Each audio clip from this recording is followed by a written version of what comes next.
Ball presented by Classic Chevrolet on Champion Sports Radio. This is Josh Brown, owner of Cryo Nation in Grapevine and official cryotherapy provider for our Mustangs. Are you dealing with pain, soreness, or inflammation? Do you want to recover faster? Are you trying to lose weight, tighten, tone, firm the skin? Do you want to sleep better and have more energy? Then you need cryotherapy. In just 3 minutes of cryotherapy, you can accomplish all this and more. Recover faster, look incredible, live your best life. Try cryotherapy today at Cryo Nation in Grapevine for only $15. Get cold, not old. Customers all across Texas are upgrading for less at Classic Chevrolet and Grapevine. With a classic deal, it's easy to trade up and possibly lower your payment. New Chevys arriving daily. Others might, but Classic never, and I mean never, charges more than MSRP. That's Texas true pricing. 800 pre-owns on the ground. Just a few clicks to buy online with our Easy Pass. A classic deal is here. Waiting could cost you. Classic Chevrolet. Relax, enjoy the difference. At First Colleyville, we believe that church is a place where anyone can find connection, purpose, hope, and community. From an engaging kids ministry to a high-energy student ministry, and from compelling weekend experiences to in-depth adult ministry studies, our goal is to lead every generation to know and follow Jesus. If you're looking for a church home, we would love to invite you to check out all we have going on. For service times and directions, visit firstcolleyville.com, and we will see you this weekend. Hey, North Texas, come on by Bottle Cap Alley in Grapevine. We're newly renovated and now a full-service restaurant. Bottle Cap offers all your favorites like hand-breaded catfish and savory brisket nachos. Or sink your teeth into a juicy certified Angus beef burger. You're sure to find what you like at Bottle Cap Alley. Our hearts are warm and our drinks are cold, so whether you're here to watch the game or just popping in for a quick bite, we're always happy to see you. Bottle Cap Alley on Highway 114 and 26. The world of banking is like the world of sports. There are winning teams and losing teams. I bank with Prosperity Bank because it's a winning team. It's a team of real bankers who know how to make loans. And they're interested in making you a loan right now. That's a surefire win-win. Prosperity Bank is the big bank with your community bank inside, where you find real bankers, not just a bank. ProsperityBankUSA.com, member FDIC, equal housing lender. This ad is not a commitment to lend. Classic Chevrolet and Grapevine, 800 pre-owns, all Classic certified for peace of mind that could mean a lower payment. Trade your car today online with their Easy Pass. They're paying top dollar. Find new roads. Relax, enjoy the difference. Do you feel your home is too humid and slightly musty? Do you have that room or side of the house you don't use because it's too hot or too cold? Do you have family members struggling with health issues or allergies? Then contact Energy Attic and transform your living spaces by transforming your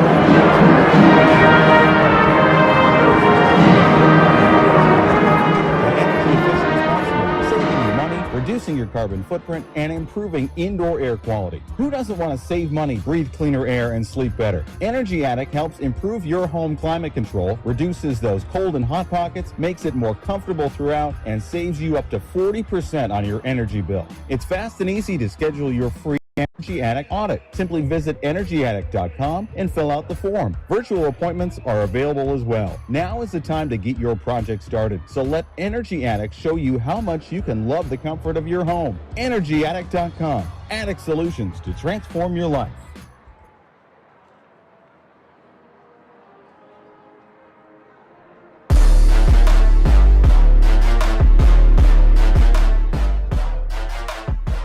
Welcome back to the First Colleyville Church pregame show. Jacob Dedamore here, and I'm joined right now by Grapevine head coach Mike Alexander. Coach, it wasn't the result you wanted on Friday, but there was obviously a lot of improvement in your team and how they played. But we have to start off with the just fantastic performance of your running back, Victor Dela Cruz, who was just phenomenal in every way on Friday night.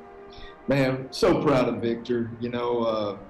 Man, Victor really started coming on in the spring, and we knew back in the month of April and May that we have a very, very solid number 2 running back, in Victor. And, he really kind of won the job, to be honest with you, even back during the playoff season last year. He kind of emerged off the JV. We started bumping him up there, getting him some carries late in the season last year.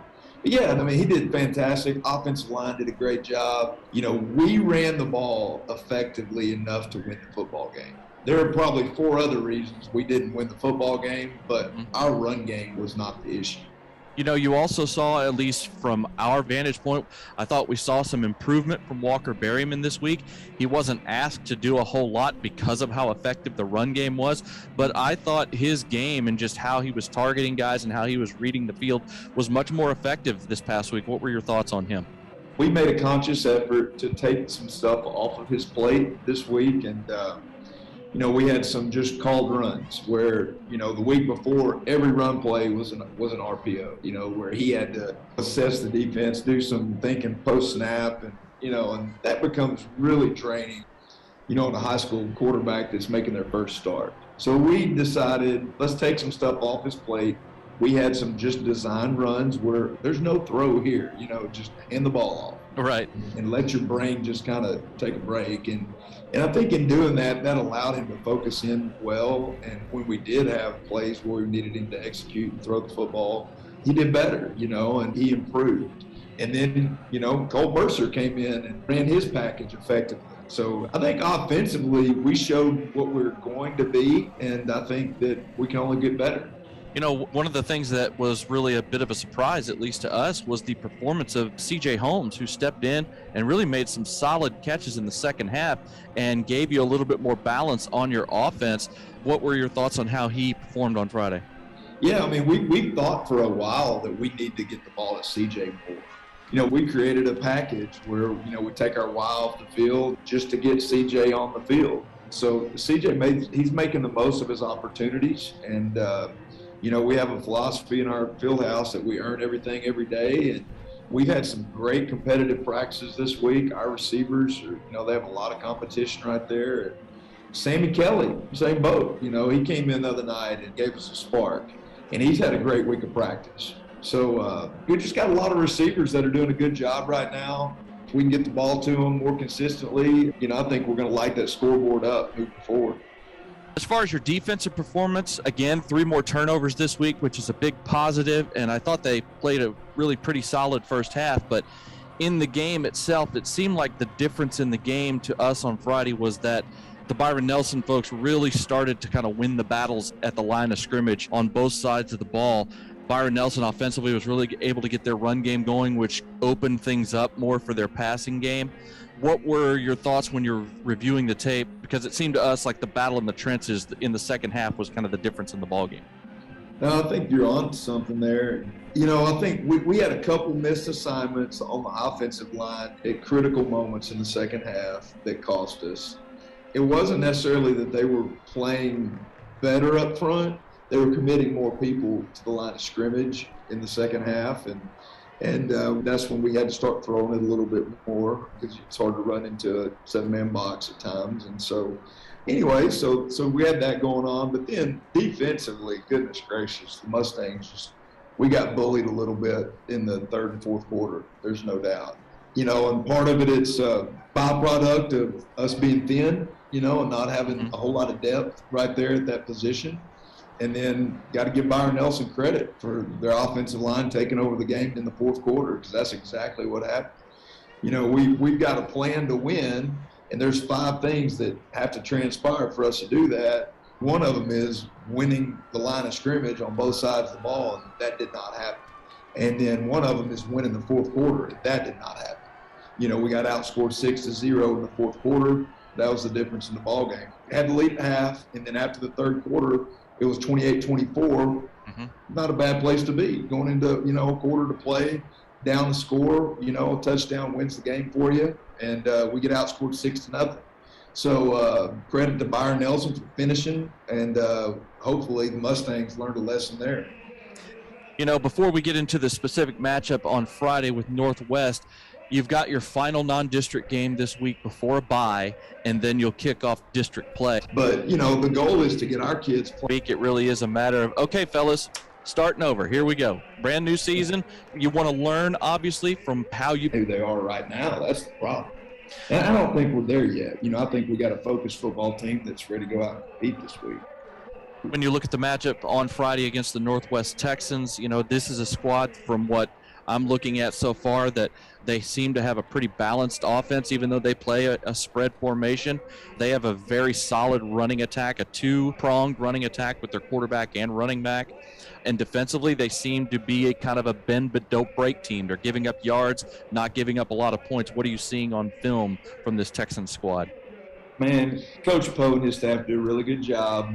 I think the difference in where they are right now and where they've been in the last couple of years is they're committing to running the football more, and I think it's helping them. It's definitely shortening the game, which keeps their defense off the field and keeps the score down. But, I think they may have the best offensive line that we've seen this year. I think they may be better than Byron's offensive line. They're definitely better up front than Heritage. So I think that there's something special up front. Defensively, they kind of line up a lot of different places, so it's hard to get a beat on what they're really good at. I think what they do well right now is they keep offenses off balance by how many different looks they give you. But I think there's a lot of potential for a lot of yards to be gained, when you catch them not lining up great. And hopefully we can get Caleb in space a little bit and let him do his thing. So I feel good about us scoring some points this week. I think the big challenge is going to come on the defensive line, our linebacking core, and can we stop the run? I mean, that's going to be second week in a row, the big story. So without giving away anything game plan, do you think that is going to be the biggest key for you guys this week as far as trying to get that first win is going to be is slowing down that run game for Northwest? I think there's no doubt. If you can't find ways to stop your opponent's rushing attack, then you're going to have a hard night, because if people are counting on throwing the football, there's bad stuff that can happen. You got to protect the quarterback. Quarterback's got to throw an accurate ball. Receiver's got to catch it. There's a lot of things that can go wrong when you're relying on throwing the football. But when you're relying on just handing it off and, getting 4 yards a pop, that's a pretty safe game plan. And that's what Byron Nelson was able to do the other night. They just pounded and pounded, and as soon as, gave a man coverage to try and stop the run, then boom, they ran by us and made some plays. So we got to be able to stop the run out of a too high look, and hopefully we can do it enough times to get off the field enough to win the game. All right, Coach, we really appreciate you taking the time. Thank you very much, and good luck in this game, all right? Thanks, Jacob. That's Grapevine head coach Mike Alexander. We'll be back with more of the First Colleyville Church pregame show. You're listening to Grapevine Mustangs football, presented by Classic Chevrolet on Champion Sports Radio. It's sundown in Texas, and the Mustangs are herding up.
Lights are heating up now.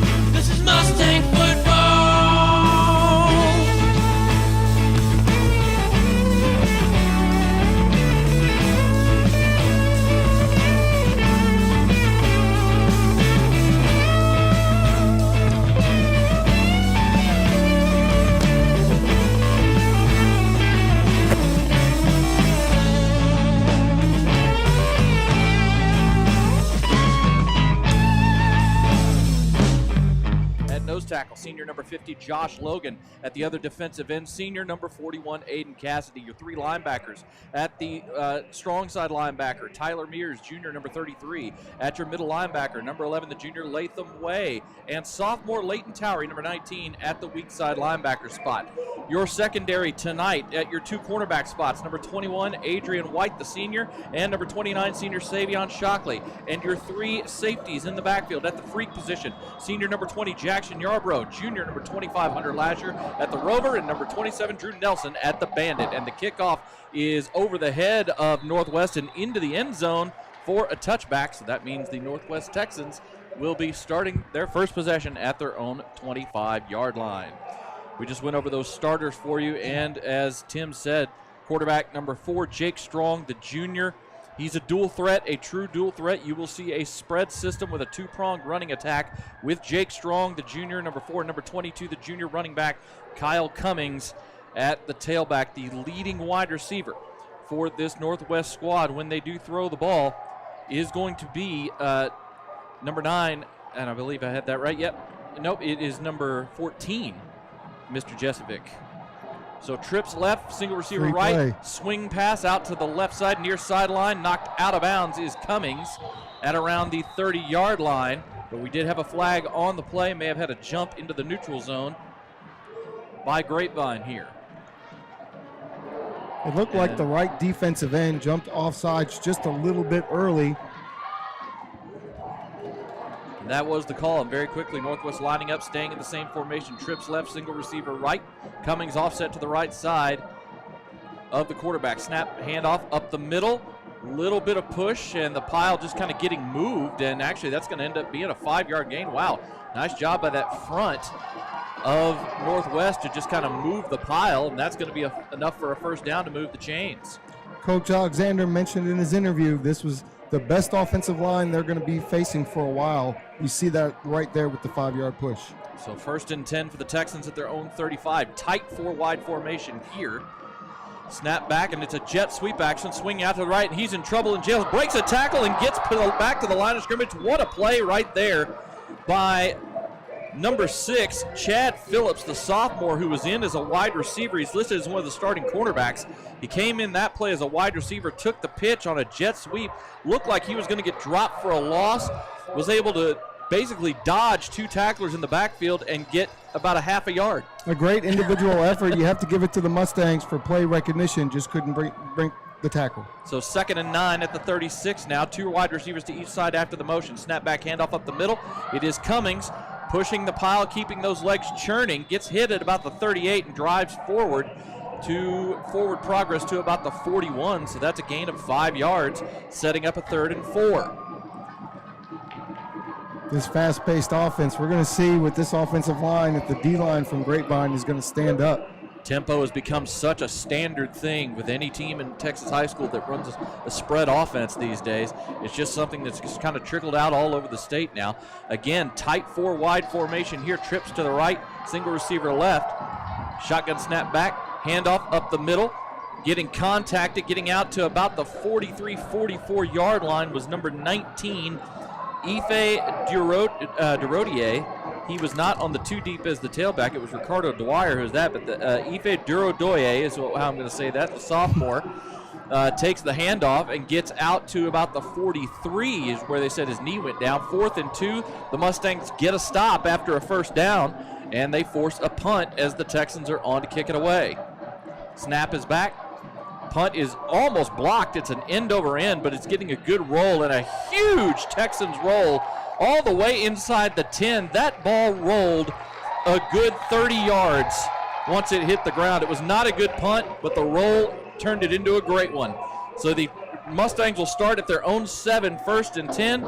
And here's what the Mustangs offense looks like tonight. Starting at quarterback, senior Walker Berryman, number 14. Caleb Tejada, number 3, the senior, back in tonight as the starting tailback. Your 4 wide receivers at the X position. Number 12, the senior Drew Vi. Junior Parker Polk at the H spot, number 4. Junior Hank Miller, number 18 at the Y, and junior Caden Cook, number 7 at the Z. We'll give you the offensive line here in just a moment as they are about to line things up. Snap is back. toss out to Tejada. He is trying to get around the edge, and nothing there. He's going to get stopped right about the line of scrimmage. Nice job of pursuit by that Texan defense to hold him to no gain. Great job by the Texans. Everyone played in their lanes, and they really widened that out to the sideline. Now we got to give you the studs up front for Grapevine. Your left tackle, number 53, Drake Beckwith. His twin brother, Dylan, is the left guard, number 55. Travis Mason at the left guard, Cy Owen at the center, and Max Livingston at right tackle. Handoff up the middle. Tejada gets into the open field and all the way out to the 25-yard line. And a first down. You see the speed and the quickness right there. Tejada can explode into that second level as quick as a hiccup. Exactly what we were looking for, those big plays, and look at the way he squirmed his way all the way down to the 25-yard line. Snap back on first down. Little toss play to Tejada coming out of the slot. He gets to the outside. He's in the open field. 35, 40, up to midfield, and he's going to be knocked out of bounds in Texan territory. That time, they lined him up as a slot receiver on the left with Dela Cruz as the tailback, and they toss it on a little pop pass to Tejada on a jet sweep. He gets all the way into Texan territory at the 47. Great blocking on that right side to open up the hole. Good vision and speed, hard to stop. Gain of 28 yards there for Tejada on that play. Grapevine lining up quickly. They're in a traditional four-wide formation. Snap back to Berryman. Handoff to Dela Cruz this time. He tries to go a little bit over left tackle. Gets about 2 yards before he is stopped cold by the Texan defense. Big hit coming up by number 97. David Ramsey, the senior defensive lineman, really cleaned up that play at the end. We'll get you those starters for the Texans on defense here in just a moment. 2nd and 8 now at the Northwest 48. Snap back, Berryman looking to pass over the middle and just a little bit too far out in front that time. Looked like he was trying to hit Drew Vi, and it was just a little bit too far out in front for Drew. Made a diving effort there but couldn't come up with it. He sure did. Great effort to really go down and try to get that ball just a little bit off on our first pass attempt of the day. So that sets up a 3rd and long now for the Grapevine offense at the Northwest 45. Traditional 4-wide, snap back to Berryman, looking to throw. He's going to fire one deep down up the hash mark. It looks like he's got a man, and here no penalty flag. Wow, I thought for sure that there would be a flag there. It looked like there was a lot of contact on C.J. Holmes. Walker Berryman laid that up there for him. C.J. Holmes slowed down. Looked like the defender ran into his chest and didn't play the ball at all. At the very least, it looked like face guarding with both arms up. When you don't look back for the football, typically you're going to get a flag. Disappointed that Grapevine didn't get the flag on that play. Face guarding anymore isn't a penalty, but it looked like there was contact. And the snap is over the head once again of the Grapevine punter, and he's going to get tackled way back. That was Mercer in that time. Colt Mercer, the backup quarterback, was in. They were going to try a quick kick, and the shotgun snap went way over his head and all the way back to the Northwest 26-yard line. A loss of 29 yards on the play, and the Texans are going to take over in big-time plus territory. Snapping issues. Rearing its ugly head once again from last week. We had 2 snaps over the punter's head last week, and here it is, the first snap of the game tonight. Got to get that fixed. Yeah, Mercer was in the game, lined up at quarterback to give the look like they were going to go for it, but it was probably going to be the quick kick. We've seen that. But the snapping issues over the head of Mercer this time, and 1st and 10 for the Texans at the Grapevine 26. Snap is back. Handoff up the middle into open space into the second level inside the 20 down to about the 17-yard line. That's a gain of 9 on the run for Kyle Cummings, the starting running back. And already they're into the red zone with 7:52 to go here in the first quarter. What an explosive first step there for Cummings, getting right through that hole. Wow. 2nd and 1 now. Trips formation to the left, receiver coming in motion across, and now we've got, looks like a free play, snap back, and a wide open catch into the end zone for the touchdown. The receiver came in motion. It was number 9, Shannon Danicki. He came in motion and then just ran a wheel route up the side, and nobody went with him. It was an easy pitch and catch. He catches the ball and basically falls into the end zone for a Northwest touchdown. That's great recognition by quarterback Jake Strong. You're right, on the wheel route, uncovered. Nobody picked him up. Just a miscommunication in the secondary, and something we've seen over the last 2 weeks. So the Texans turn the botched snap on 4th down into points. And they jump on top here with 7:30 to go in the first quarter. Snap is back, the kick is up, and the extra point is good by number 80, Grayson Steele. So 7:34 to go in the first quarter. The Northwest Texans have an early lead. It's 7-0. You are listening to Grapevine Mustangs football presented by Classic Chevrolet on Champion Sports Radio. Hey, North Texas, come on by Bottle Cap Alley in Grapevine. We're newly renovated and now a full-service restaurant. Bottle Cap offers all your favorites like hand-breaded catfish and savory brisket nachos. Or sink your teeth into a juicy certified Angus beef burger. You're sure to find what you like at Bottle Cap Alley. Our hearts are warm and our drinks are cold, so whether you're here to watch the game or just popping in for a quick bite, we're always happy to see you.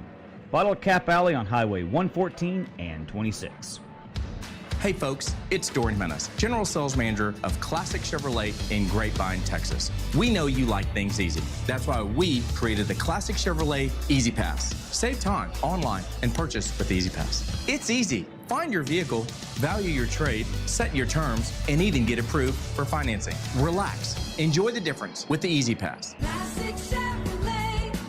Relax, enjoy the difference. With approved credit, find new roads.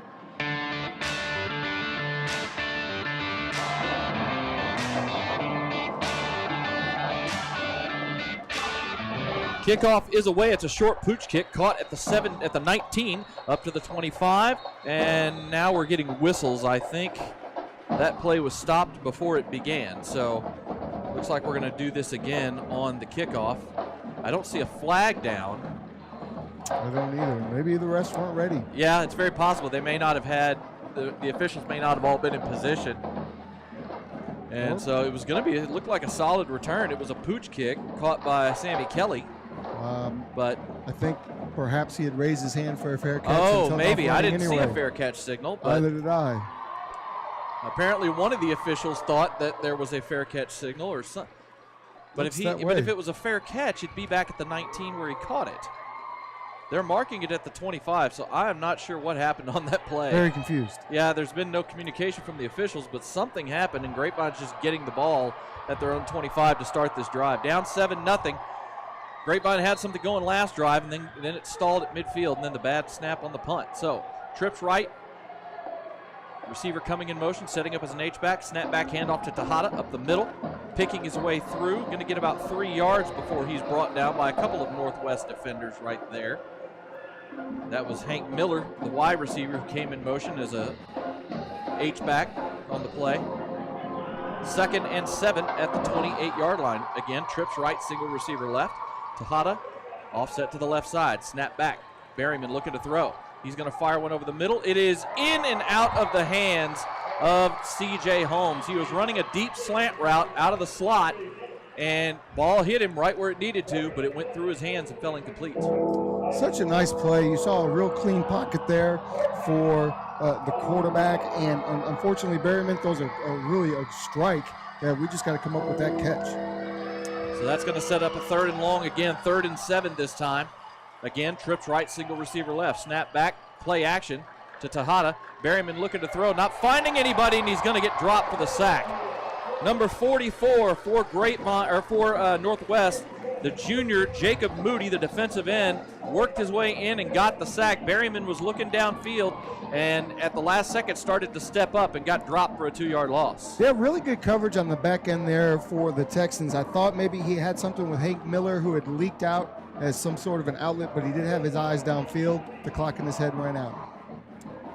So Grapevine on to punt. This time the snap is true, and Mercer gets the punt away. It's a low line drive, caught at about the 44, up to midfield. Breaking tackles, nice return that time, as into Grapevine territory is number 6, Chad Phillips, the sophomore defensive back. Made the catch, kind of dragged a couple of tacklers, and got about a 9-yard return to the Grapevine 47. Texans are certainly winning the field position battle here to start off the first quarter. Here they are again on the other side of the 50. It makes things a little bit easier for you when you're talking about play calling and getting your team in a rhythm. So 1st and 10 for the Texans at the Grapevine 47, 6:20 to go here in the first quarter. Northwest already ahead 7-0. Traditional 4 wide set here. Shotgun snap back. Pass out to the far side. Caught and stepped out of bounds at the 41 for a gain of 6. That was number 6, Chad Phillips, again playing a lot of both ways tonight. He's playing slot wide receiver. He's also listed as a starting DB on the 2 deep. Getting a lot of run at wide receiver tonight. 6-yard gain there. Ran a little quick out from the slot behind the outside wide receiver. Little easy pitch and catch, 2nd and 4. Quick decision making. At the Grapevine 41-yard line. Receiver goes in motion to set up and trips right. Grapevine tried to time a blitz, and they're offsides on this play. Little pass out, and it's off the hands of Ricardo Dyer, the senior running back, but it was a free play as that time number 20, Jackson Yarbrough, was trying to blitz, and he tried to time it. Got there just a half second too soon. Just a little bit. That's the second time that we've seen a free play here tonight. Actually, I believe the third time, because the wheel was a touchdown as well. So really, I like the intention. I like the aggressiveness. Just got to be a little bit more patient. So the 5-yard penalty moves it to the 36-yard line. The Texans, 1st and 10 now, as they are driving, trying to go up 2 scores here in the first quarter. Tight 4 wide set here. 2 to each side. Snap back. Little quick throw again. It's almost like a little bubble screen set up. Going to be a nice gain on first down of about 7 or 8 yards, as Chad Phillips is getting a lot of run here in the first quarter on the offensive side of the ball as a slot wide receiver. He makes another catch. That's his 3rd or 4th catch here in the first quarter. That's a 9-yard gain they give him that time. Out of that tight 4 wide set, it worked essentially like a bubble screen there. And it's 2nd and 1 at the 27. Trips right this time, single receiver left. Pistol formation. Shotgun snap back, and it's going to be a quarterback draw up the middle, and this time, first down yardage, first time tonight, we've seen Jake Strong take off with the ball. Again, he runs the ball quite a bit. He and the starting tailback, as Kyle Cummings, both with a decent amount of rushing attempts each. That time, Strong takes it up the middle, gets enough yards for the first down at the 23. Designed to run all the way. Shotgun snap back, another quarterback run by Strong. He goes up the middle this time, gets to the 20, moves the pile forward, going to get down to the 18 for a gain of 5. That was just pretty much a straight quarterback power play, as Cummings was in front of him as a lead blocker that time. Sure was, and number 75, Kentel Matthews, came around and really made a good ceiling block as well to spring that up the field. So 2nd and 5 now at the Grapevine 18, as we're under 5 minutes to go here in the first quarter. Traditional 4 wide set this time. Shotgun snap back. Strong looking to throw. He's going to lob one into the end zone, and that's over everybody. There was some route confusion there as the 2 wide receivers, number 14, Logan Jesovic, and number 6, Chad Phillips, kind of ran into each other on crossing routes. Yeah, it looked like it was going to be a pick play, and number 6 was going to go. Number 6, Chad Phillips, was looking to go to the corner, but they picked each other. They picked each other, and Grapevine's defense really made a good play on that to funnel that all inside. So the pass falls harmlessly incomplete, sets up a 3rd and 5 now. Grapevine looking to force a 4-point play here. Traditional 4 wide. Shotgun snap back, and Strong is taking off up the middle on a draw. He's going to get to the 15 and he's staying on his feet, but he's going to come up short. That's just a nice job by Jake Strong of trying to stay alive and trying to spin out of tackles, but pretty good job that time by the Grapevine defense to collapse around him and keep him from getting the first down. Good job on that. I'm a little surprised. Pre-snap, if you saw, I was pointing out because Chad Phillips was uncovered on that play. I really thought Jake was going to stand up and throw the ball real quick. 4th and 2, and Northwest is going to go for this. Shotgun snap back, handoff up the middle to Dyer, and he's going to get the first down. Just too easy up front. They collapsed that right side and allowed him to get that 2 yards and more to get the first down, and now be set up for a 1st and goal. They can still get a first down. Wow, that's great for the play caller. Needed 2 yards, got 3, did Ricardo Dyer, as he just went over kind of right behind right tackle on the play. 1st and 10. Shotgun snap back. Strong looking downfield over the middle. He's going to fire one, and it's caught for the touchdown. They simply ran a double slant combination with the tight end and the slot receiver. Number 9, Shannon Danicki, the senior, comes across in the wake of the tight end slant. They had them outnumbered on this side, Yeah. 3-2. It's going to be hard to stop that. They're going to have to make an adjustment in the secondary. And the pass went behind Danicki and was caught by Chad Phillips as he was running the other part of that double slant. And they go for 2 on the swinging gate play, and they get it. Northwest lines up quickly with a swinging gate play, and they throw it out to the near sideline. The catch is made and into the end zone for the 2-point conversion. It's now 15-0 Northwest as they have started off like a house of fire. We're going to take a break. When we come, we'll be back with the kickoff. You are listening to Grapevine Mustangs football presented by Classic Chevrolet on Champion Sports Radio. At First Colleyville, we believe that church is a place where anyone can find connection, purpose, hope, and community. From an engaging kids ministry to a high-energy student ministry, and from compelling weekend experiences to in-depth adult ministry studies, our goal is to lead every generation to know and follow Jesus. If you're looking for a church home, we would love to invite you to check out all we have going on. For service times and directions, visit firstcolleyville.com, and we will see you this weekend. The world of banking is like the world of sports. There are winning teams and losing teams. I bank with Prosperity Bank because it's a winning team. It's a team of real bankers who know how to make loans. And they're interested in making you a loan right now. That's a surefire win-win. Prosperity Bank is the big bank with your community bank inside, where you find real bankers, not just a bank. ProsperityBankUSA.com, member FDIC, equal housing lender. This ad is not a commitment to lend.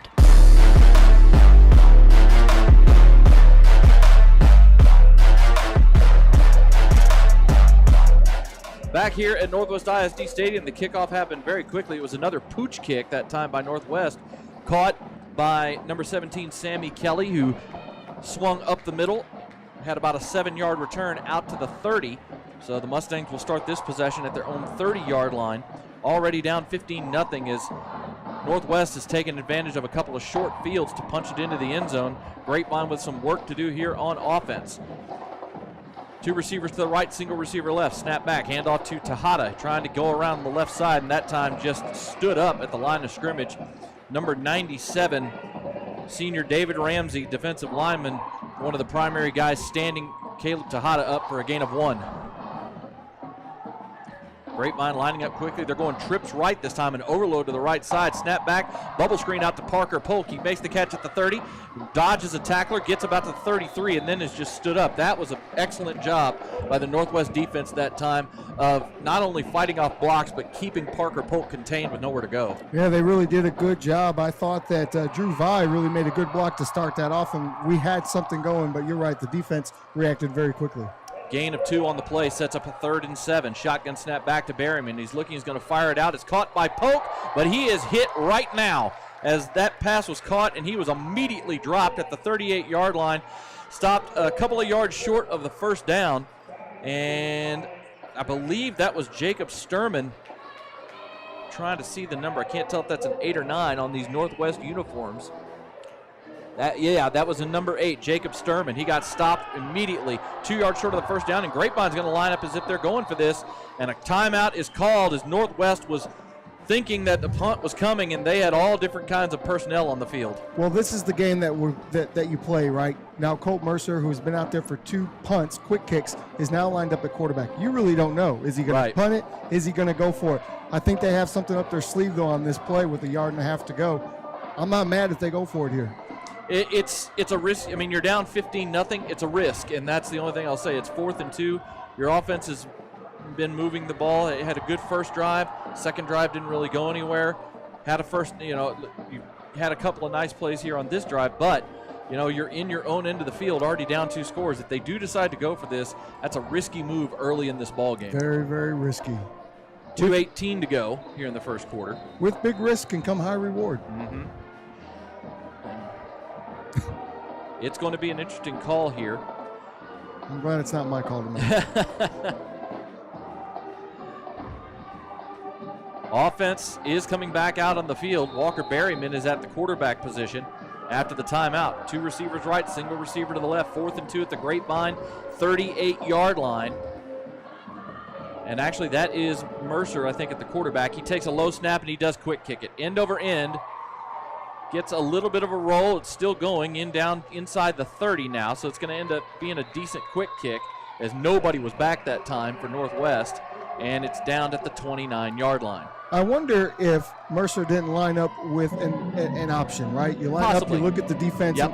They had everybody around the He's line the of backup scrimmage. quarterback on this team. It's very possible that it was, survey the defense. If you see what we called, run it. If not, step back and kick it. Step back and kick it. And he was looking for that nice roll that the Texans got earlier in the game. Unfortunately, wasn't able to get that generous roll.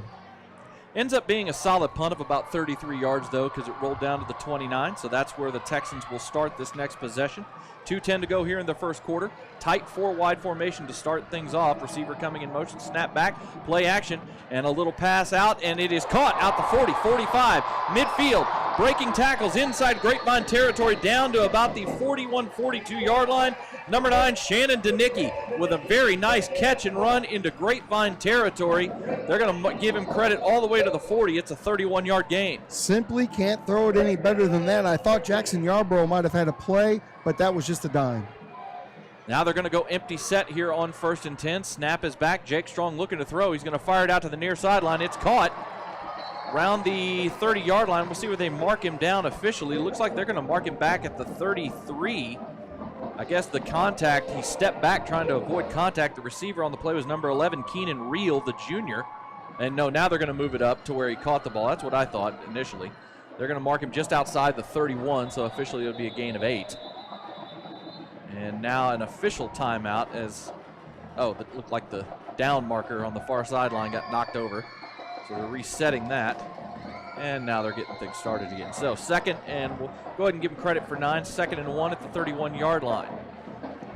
Shotgun snap back. This is going to be a quarterback power by Strong. He's going to get to the line, and that's it. Nice job that time by the Grapevine defense to stand up Jake Strong at the line of scrimmage. Yeah, number 50, Josh Logan got in there and really caused disruption from the very start of that play. So good job by the nose guard. So no gain on the play, sets up 3rd and 1. Now they're going to spread the formation out this time. Snap is back, handoff up the middle, and nothing doing. It's going to be no gain as they gave the ball that time to Kyle Cummings. He tried to go over left tackle, and there was just nothing there as the Grapevine defense stands up strong on back-to-back plays. And we saw this last week. They played very good against the run versus Byron Nelson, standing up again here this afternoon. Down to about 30 seconds and counting here in the first quarter. And Northwest is going to line up to go for this on 4th and 1 at the Grapevine 31-yard line. Strong looking over to get another signal from the sideline for the play. 2 receivers to the right, single receiver left with an H-back on the left side. Here comes the blitz. Shotgun snap back. Jake Strong up the middle, and he is going to get it. Second effort got him. He ran into a pile just outside the 30 and was able to spin around the end of it and get the first down. Nice second effort right there by Jake Strong. A gain of 3 down to the 28, and they're going to reset the chains, and that's going to be the last play of the first quarter. So a first quarter that was pretty much all Northwest Texans. And so Grapevine with some work to do here, down 15-0 as we come to the end of the first quarter. You are listening to Grapevine Mustangs football presented by Classic Chevrolet on Champion Sports Radio. Hello, Grapevine High School Mustang football fans. I'm Dr. Kelly Brown, alumni and former Grapevine High School football player. I'm also the owner of Brown Chiropractic Center, which has served the Grapevine community for over 35 years. We're across from Quick Trip on the corner of William B. Tate and Ira E. Woods, and we'd love to invite you to come see us. I'm also a proud supporter of the Grapevine High School football team and the Grapevine community. Go Mustangs! There's a time and a place for everything. As you'll see, projections for the next quarter are... He shoots, he scores! 2 points for team middle management. The office is not one of them. Jack, can I see you in my office? No pouting, it's your ball. Let's see what you got. But Whirly Ball is. For corporate events, team building, and private parties, Whirly Ball in Hearst and Plano is electric fun. Test your skills on the arcade games. Zip around in your Whirly Bug for a Whirly Ball competition. Or play the most affordable laser tag in the city. Learn more at whirlyball.info.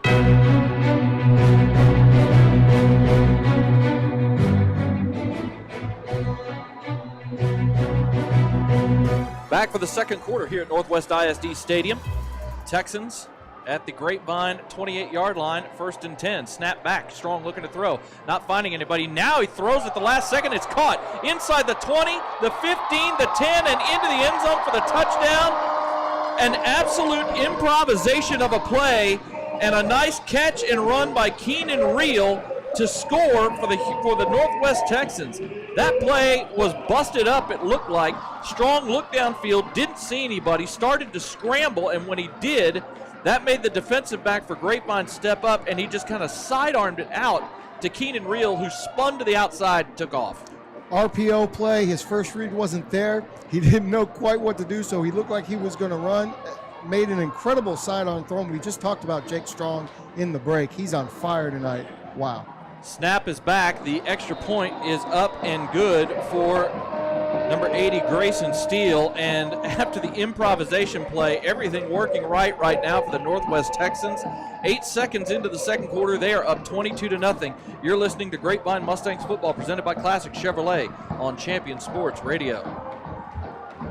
Hey, Mustang fans, have you been meaning to get to the dentist and it just keeps getting pushed back to the list for tomorrow? Well, today, let me introduce you to Dr. Chip Mercer in Fielder Park Dental, where they're creating and restoring beautiful smiles. They're a full-service dental office that provides everything from your basic dental cleanings to more advanced care like implants and Invisalign orthodontics. Online at fielderparkdental.com or call 817-275-4817 for an appointment. Conveniently located in North Arlington, Dr. Mercer's a proud Mustang dad. fielderparkdental.com or call 817-275-4817.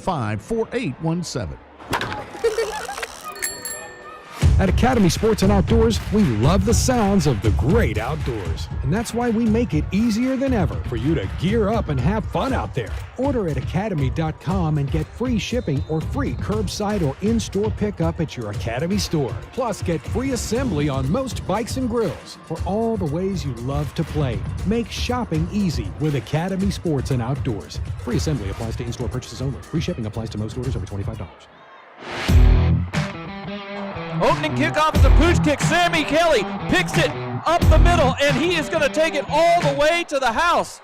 Sammy Kelly took the pooch kick, caught it at about the 21-yard line, swung up the middle where the return was designed to go, found a gap, accelerated, and nobody was going to run him down. What a shot in the arm for the Mustangs. They certainly needed that one.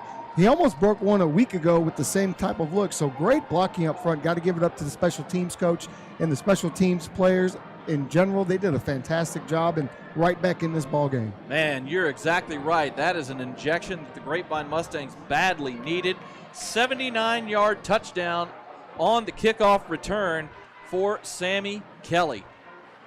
Grapevine lining up for the extra point. Snap is down. It's low, but the kick is up, and the kick is good for J.D. Rice. So the Mustangs needed something good to happen, and something did on special teams. A 79-yard touchdown return of a pooch kick by Sammy Kelly, and just like that, Grapevine answers that score, and it's now a 22-7 ball game with 11:40 to go here in the first half.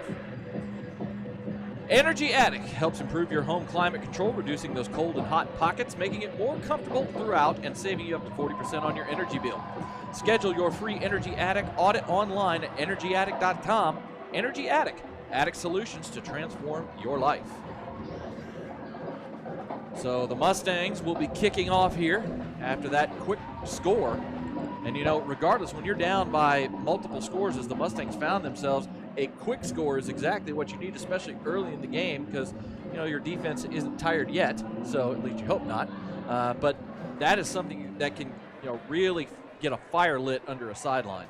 Great way to get old momentum on your side, and sometimes that's all it takes is a little bit of a momentum swing. Now you get a defensive stop, another offensive score, and here we go. So the Mustangs lining up to kick things off. This one's going to be booted low in line drive and over the head of the returner and into the end zone. Looked like that time it's the running back, number 22, Kyle Cummings, who's back there to receive the kick, and it looks like he just kind of misjudged that. It was a low line drive kick, and it looked like if he had taken a couple steps back, he could have caught it, but he kind of misjudged it and went into the end zone. He sure did, but no harm, no foul there. Grapevine was coming down pretty fast and heavy. I don't think you were going to get much of a return, so for them, it probably worked out perfect. So the Texans back out on offense, And the Grapevine Mustangs needing to figure some things out on defense right now, as they are really having issues trying to figure out what the Texans are doing offensively and see if they can clean up some of the breakdowns happening in the secondary. So 1st and 10 now for the Texans. 2 receivers to the right, single receiver to the left with an H-back on the left side. Shotgun snap back. It's going to be a handoff up the middle and into the second level to the 30, out to the 35-yard line. Just a quick burst into the second level, right up the gut by Ricardo Dyer, the senior running back. And he has a quick 10-yard gain to move the chains. Lining up quickly, tempo going, snap back, handoff to Dyer again. Dodges one man at the line and then just gets collapsed on by a gaggle of Grapevine defenders, led by that time, looked like number 48, Tristan Sneed, was in on the tackle. And once again, Josh Logan, the nose tackle, able to collapse the middle of the field, causing the run to kind of go off course a little bit and let all of his buddies come and make a tackle. No gains, 2nd and 10 now. Trips right, single receiver left, shotgun snap back. Handoff this time up the middle, up to the 40, 45. Nice move at about the 40-yard line by the running back, Kyle Cummings, the junior. Got through the line very quickly and then just made somebody miss right at about the 40-yard line with a great juke move. Sometimes that's what you need to do. You need to make one man miss at the line of scrimmage, and he did just that. 11-yard gain for Cummings. 1st and 10 now at the Northwest 46. They're going to empty the backfield and go 5 wide this time. Shotgun snap back, strong looking. It's a bubble screen over here to the near side. Caught at the 45, up to the 50. Into Grapevine territory is number 14, Logan Jeskovic, the junior wide receiver. Logan Jeskovic, the senior. Gain of about 5 yards on the quick bubble screen. 2nd and 5. Again, good job by the defense to recognize the play and come up and make the tackle and minimize the damage. 2 receivers to the right, single receiver left. Shotgun snap back, and we're going to have a false start here, as I thought I saw a little movement on that Northwest offensive line, and the flag came in, and we'll back it up 5 yards. Back to the original line of scrimmage, and it'll make it 2nd and 10. 10:09 to go here in the first half. The Texans of Northwest jumping out very quickly in this ball game.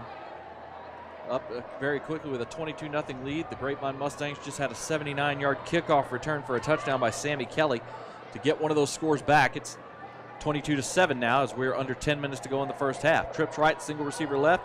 Quarterback power play over the right side and into the second level. Great cutback move by Jake Strong. That was designed to go right over between right guard and right tackle, and he had a quick jump cutback up the middle and gets it up to back into Grapevine territory at the 47. Just great vision to see that block and be able to come up under it, make the play, and get the yards. That 7-yard gain makes it 3rd and 3 now for the Texans. Strong in the pistol formation as they have 2 receivers to the right. Snap back, handoff to Cummings. He makes a man miss and gets the first down. Another great move that time by Cummings as he got the handoff and dodged somebody at the line of scrimmage. I didn't see the number on the Grapevine defender who missed him, but it was a great jump cut to the outside and then got inside the 45 for a first down. 1st and 10 at the 42-yard line of Grapevine. Snap back, Strong dropping back to throw. He pumps, pulls it back in, now rolls to his left and fires it over the middle, and it's caught at the 25, inside the 25 to the 20, the 15, breaking tackles down to the 13-yard line is number 11, Keenan Reel, who scored the last touchdown. Reel looked like he just got lost on the backside as he was coming from the backside of the play over the middle and just stayed with his quarterback when the quarterback, Jake Strong, started to roll to his left, and he found him inside the Grapevine 15, 1st and 10. Shotgun snap back. Pass out to the near side and incomplete.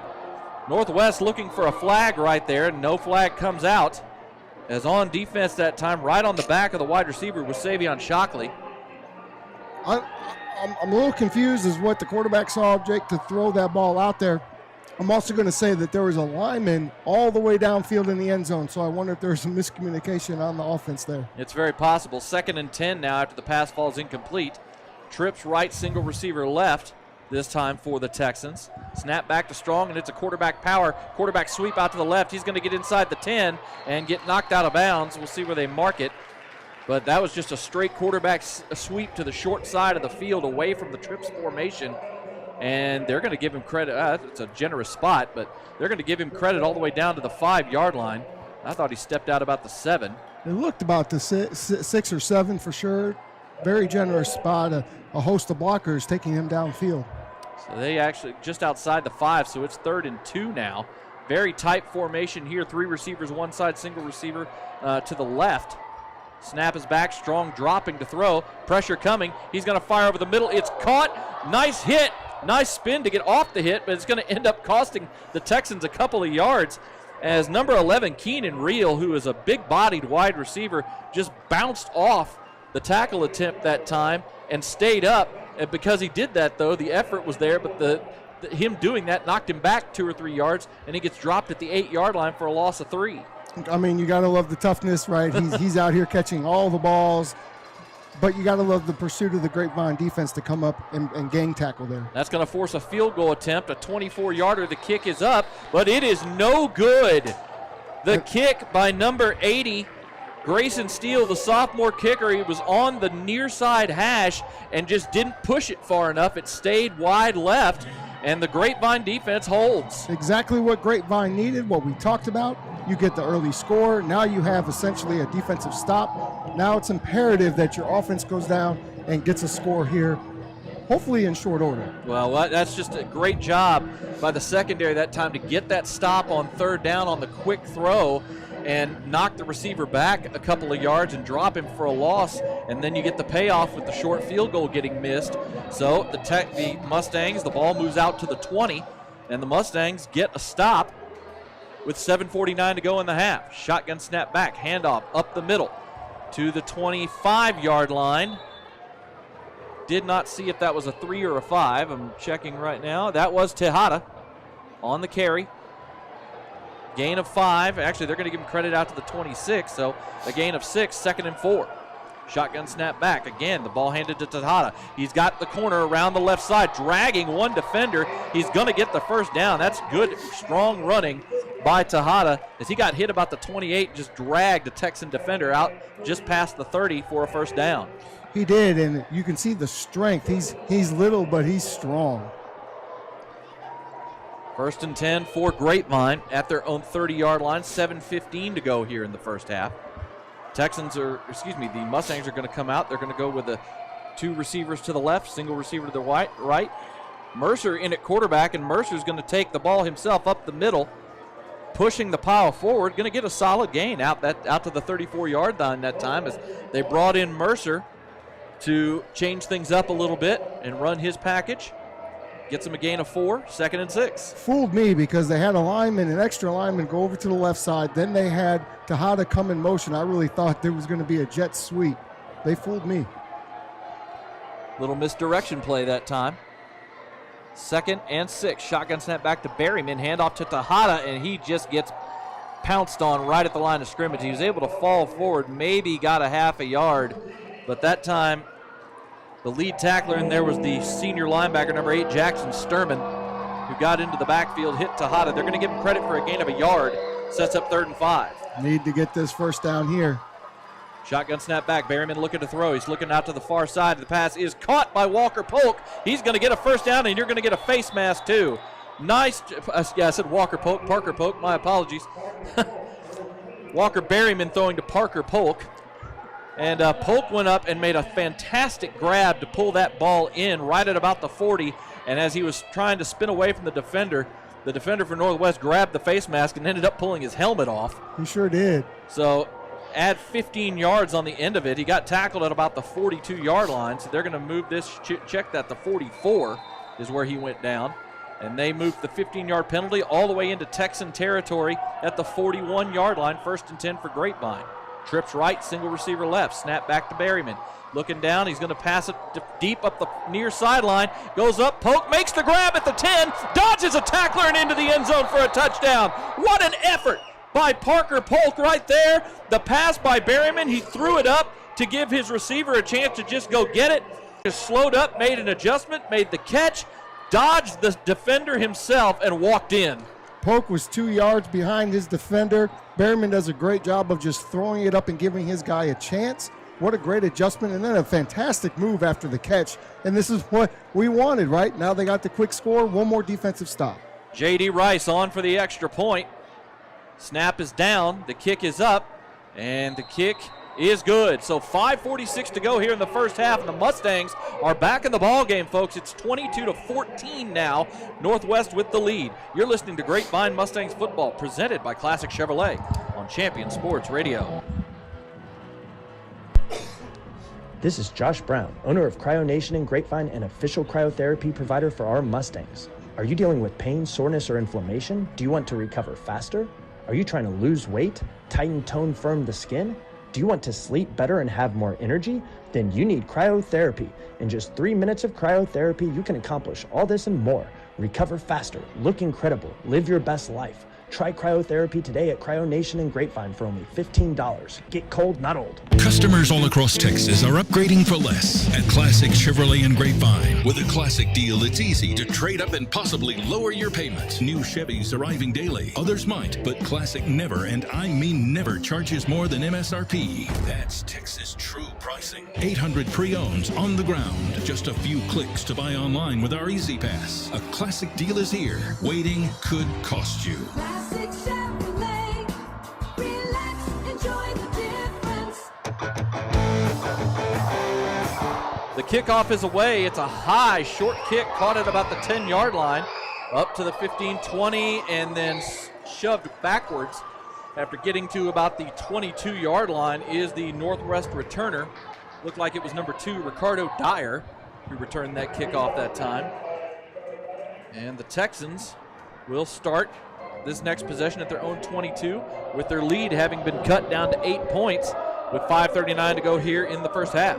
And that's a good way to start for Grapevine, to have a good special teams play like that. Brock Smith, number 31, the senior DB, comes down and makes a very strong hit right there at the 22-yard line. The Texans come out, trips to the right, to the far side, single receiver to the near side on the left of the formation. Shotgun snap, blitz coming from the corner, pass is caught, and just a fantastic job. What a great tackle that time by number 27, Drew Nelson. Inserted into the starting lineup this week, makes a great play right there as he rotated over from his safety position to cover the receiver, number 14, Logan Jeskovic, with the corner blitz coming from that side. Brock Smith off the blitz, and really a perfectly executed defensive play. Loss of 2 on the play. Snap back, handoff off the right side and into the second level. Another great job of blocking and a great run, and it's going to be a first down, a 12-yard gain for number 22, Kyle Cummings, as he just has showed good patience, waited for a gap, and then just accelerated into it off the right side. And we heard about this offensive line all week, that this was going to be a great offensive line to play, and we're seeing it in front of us. They're doing a great job up front. So after the 12-yard run by Cummings, 1st and 10, dropping back, pass to the near side. It is caught, and that is a great job by Jeskovic, as the coverage was right there. Number 31, Brock Smith, was all over Logan Jeskovic, but he was able to essentially box out the defender and make the grab on the near side. Couldn't have better coverage, but when you have a perfect throw and a receiver that knows how to use their body, it's going to be easier to complete that pass. 10-yard gain, 1st and 10 at the 42. Snap back, handoff to Cummings. He's up the middle, into the open field, over midfield, and brought down in Grapevine territory at around the 40-yard line by number 6, Cameron Wagner, who was the only man left to prevent a touchdown. That's a touchdown-saving tackle, and I'll tell you what, they got to tighten things up there to stop this run game that's now really starting to take over a little bit. 17-yard run right there by number 22, Kyle Cummings. 1st and 10 for the Texans as they're on the move again. Shotgun snap back, pass out to the left side, caught by Jeskovic, makes the catch at the 40, bowls over the defender on the play, Brock Smith, and gets inside the 35 down to the 34. Well, I'll tell you what, you can see now Grapevine's defense is starting to creep up towards the line of scrimmage because the run game has been so successful. I wouldn't be shocked if we see a shot to the end zone here in the next few plays. Yeah, and Jake Strong is really doing a nice job being very on target tonight with his passes. 2nd and 6, handoff. No, it's kept by Strong on the zone read. He gets to the second level and gets all the way down to the 20-yard line. Great zone read fake that time by Jake Strong, as the defense started to collapse around Cummings. He pulled it out, went out over left tackle all the way down to the Grapevine 20. And first time we've seen him pull one like that today. All the other ones were designed for him. So great play. Great play call. Northwest lining up with tempo, snap back to Strong. He's going to heave one into the end zone, and it's going to be over the head of Logan Jeskovic as he just ran a fade route towards the back corner. Coverage, once again, good by Brock Smith. He's staying with Logan Jeskovic right now. They just tried to go over the top of him that time. The pass was too long. It sure was, and we knew that he was going to take a shot eventually. I like that ball to be a little bit more towards the back pylon to give your receiver a little bit more of a chance, but not a bad idea there. 2nd and 10 now at the Grapevine 20. Shotgun snap back to Strong. He's going to fire one out, bubble screen. It's caught and dragged down at about the 17. Nice job that time by number 6, Cameron Wagner. He didn't make the tackle himself, but he slowed up the play enough to let his teammates get to the receiver that time. I believe that was number 9 on the catch, Shannon Danicki, and ended up only being about a 2-yard gain. It's a big time tackle right there to be able to get his shoe and slow him down. Otherwise, he might still be running. 3rd and 8 now at the 18 of Grapevine. Very tight formation here. It's a 4-wide set, but they're all very tight lined up. And Strong is going to pull this out on the zone read. He makes a man miss, and he's going to get the first down. Man, Jake Strong, you can see why they let him run the ball so much. He is a very good, fluid runner. Pulled the ball out again on the zone read and just found a little space and accelerated right through it and got about an 11-yard gain there. No hesitation whatsoever. Nope. It was, very, very quick decision on his part to go ahead and keep it and get upfield. 1st and goal at the 7-yard line. 2:22 to go here in the first half. Handoff up the middle to Cummings. He's going to get about a yard, and here comes a flag from the umpire. 9 times out of 10, that's a holding penalty. So we'll see what the call is, but that's usually in the area of holding. I'm expecting to get the bus to back up just a little bit here. And that is the call, holding against Northwest. So back this up 10 yards to the 17, where it'll be 1st and goal yet again. But man, I tell you what, we've seen it on this drive a couple of times. We're seeing the quarterback for Northwest, Jake Strong, start to read the defense a little bit and do some things with his legs now in the run game. He sure is, and the more that zone game, the zone run game is working, the more we'll see zone reads as we continue through the second half of this one. So 1st and goal at the 17 now. 2:08 to go in the first half. Shotgun snap back. Handoff to Cummings. He keeps it this time. Only going to get about 2 yards before he's collapsed by a number of Grapevine defenders as multiple guys in on that play. We'll give credit that time to number 11, Latham Way, the middle linebacker, as he was one of the key defenders in on that. Only a gain of 2 yards. I was surprised. Northwest. I was surprised he gave it there. It looked like he had the edge. I thought he had a touchdown really working there for a second. 2nd and goal now at the 15-yard line. Traditional 4-wide formation. Shotgun snap back. Strong looking to pass. He's going to fire one out to the far side. Is the pass caught? Yes, it is, but is he in the end zone? No. He's going to be just short of the end zone as, again, he's been a big player in this first half. Number 6, Chad Phillips, basically running an out of the slot on the near side, made the catch. Looked like he was going to get in the end zone, but was held out that time. But he's inside the 1-yard line where it's 3rd and goal. Quick snap back, run up the middle, but stoned at the line of scrimmage is Jake Strong.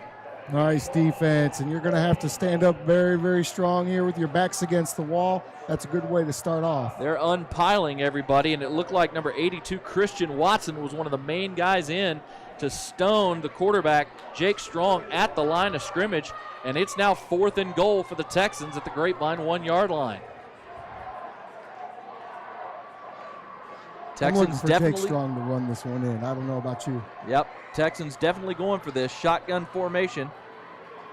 And it is Jake Strong, makes a man miss, and does he get in? Yes, he does. He got hit just as he got to the line of scrimmage, but was able to keep his feet and just basically kept his feet pumping and was able to crawl over the defender that made contact and get it into the end zone. Great play by the Grapevine defense. They were there. They read it. They knew what was coming, did we. But that's just great effort. Great effort by Jake Strong. Yeah. What a name, Jake Strong. Yeah, I just like saying it. Jake Strong. That's a good athlete name. Quarterback name right there. Jake Strong. That's just a good athlete name, period. I like it. So the touchdown puts Northwest back up 2 scores with 22 seconds to go here in the first half. Snap is back for the kick. The extra point is up, and it is good. So it's 29-14 Northwest, 22 seconds to go in the half. You're listening to Grapevine Mustangs football, presented by Classic Chevrolet on Champion Sports Radio. The world of banking is like the world of sports. There are winning teams and losing teams. I bank with Prosperity Bank because it's a winning team. It's a team of real bankers who know how to make loans. And they're interested in making you a loan right now. That's a surefire win-win. Prosperity Bank is the big bank with your community bank inside, where you find real bankers, not just a bank. ProsperityBankUSA.com, member FDIC, equal housing lender. This ad is not a commitment to lend. Academy Sports and Outdoors makes it easy to gear up and have fun out there. Order at academy.com and get free shipping or free curbside or in-store pickup at your Academy store. Plus, get free assembly on most bikes and grills. Shop now. Free assembly applies to in-store purchases only. Free shipping applies to most orders over $25. Classic Chevrolet and Grapevine knows you like buying to be easy. That's why they created the Classic Easy Pass online buying tool. Visit ClassicChevrolet.com to get started. Find new roads. Relax, enjoy the difference.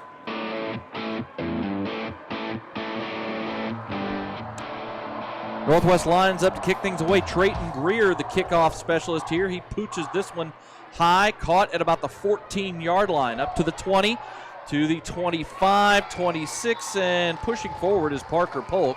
You're going to give him credit out to about the 27-yard line, an 18-yard return. That's where the Mustangs will take over at the 27, but only 16 seconds left here in the first half. Mustangs still have their timeouts to play with, but we'll see. I wouldn't be surprised just to see Coach Alexander take this to the locker room. A similar situation to a week ago. I'm with you. Maybe try a screen or a draw to see if you pop something big here, but you're not trying to do anything that could cause a turnover or a negative play for your team. You do get the ball coming out of half. So they're going to go with a 4-wide set. Snap back, handoff to Tejada. He's got a lot of room as the defense is dropping back up to the 40, 45, up to midfield before he steps out of bounds. That time, Northwest was kind of in a prevent defense with 3 safeties deep down the field, so they just run a draw to Tejada, and he scoots around the right end and gets all the way to into Northwest territory at the 48 with 9 seconds to go as he stepped out of bounds. So an opportunity here maybe to get a field goal. 1st and 10 at the 48. Thanks to the draw, you can try to get in range now. Snap back to Berryman, looking to throw. He's looking downfield, and he's going to toss one deep towards the end zone, looking for C.J. Holmes, and the pass is out of bounds.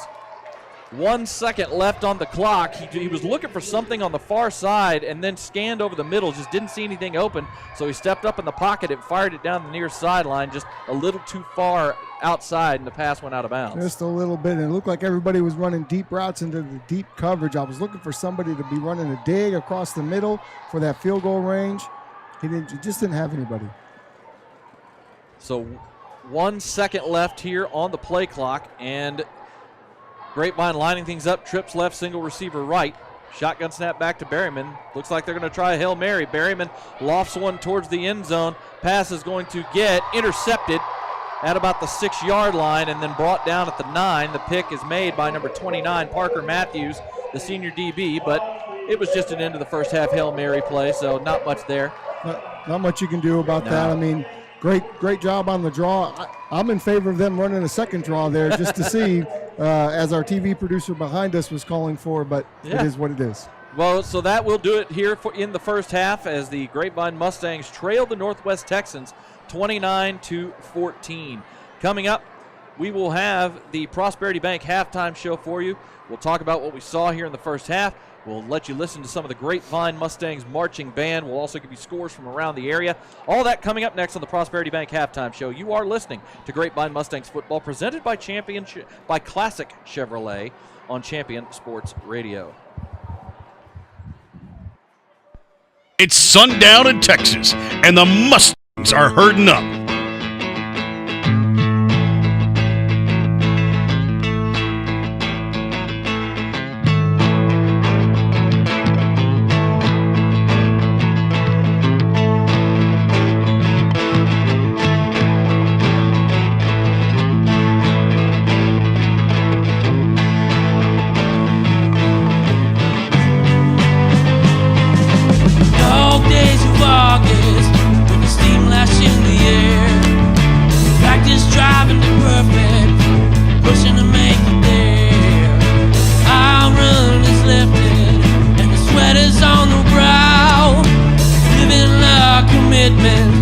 Friday nights show us how. Bam and the Mac, Coach Hayes air attack. His bells and a band sound. Make these sacks on money down. Rustlers and cheerleaders, Billy's in form. Sundown in Texas, this is Mustang football. Rustlers and cheerleaders, Billy's in form. Sundown in Texas, this is Mustang football. Pregame tailgates, Bobby Blue is in the air. Living our dreams through this Mustang DNA we share. Game day clocks and whistles ready at the go. No question about it, cause it's football, you know. Bam and the Mac, Coach Hayes air attack. There's bells and a band sound. Big these sacks on money down. Rustlers and cheerleaders and Billy's in fall. Sunset in Texas, this is Mustang football. Sun's down in Texas, living it up in the fall. The lights are heating up now, this is Mustang football.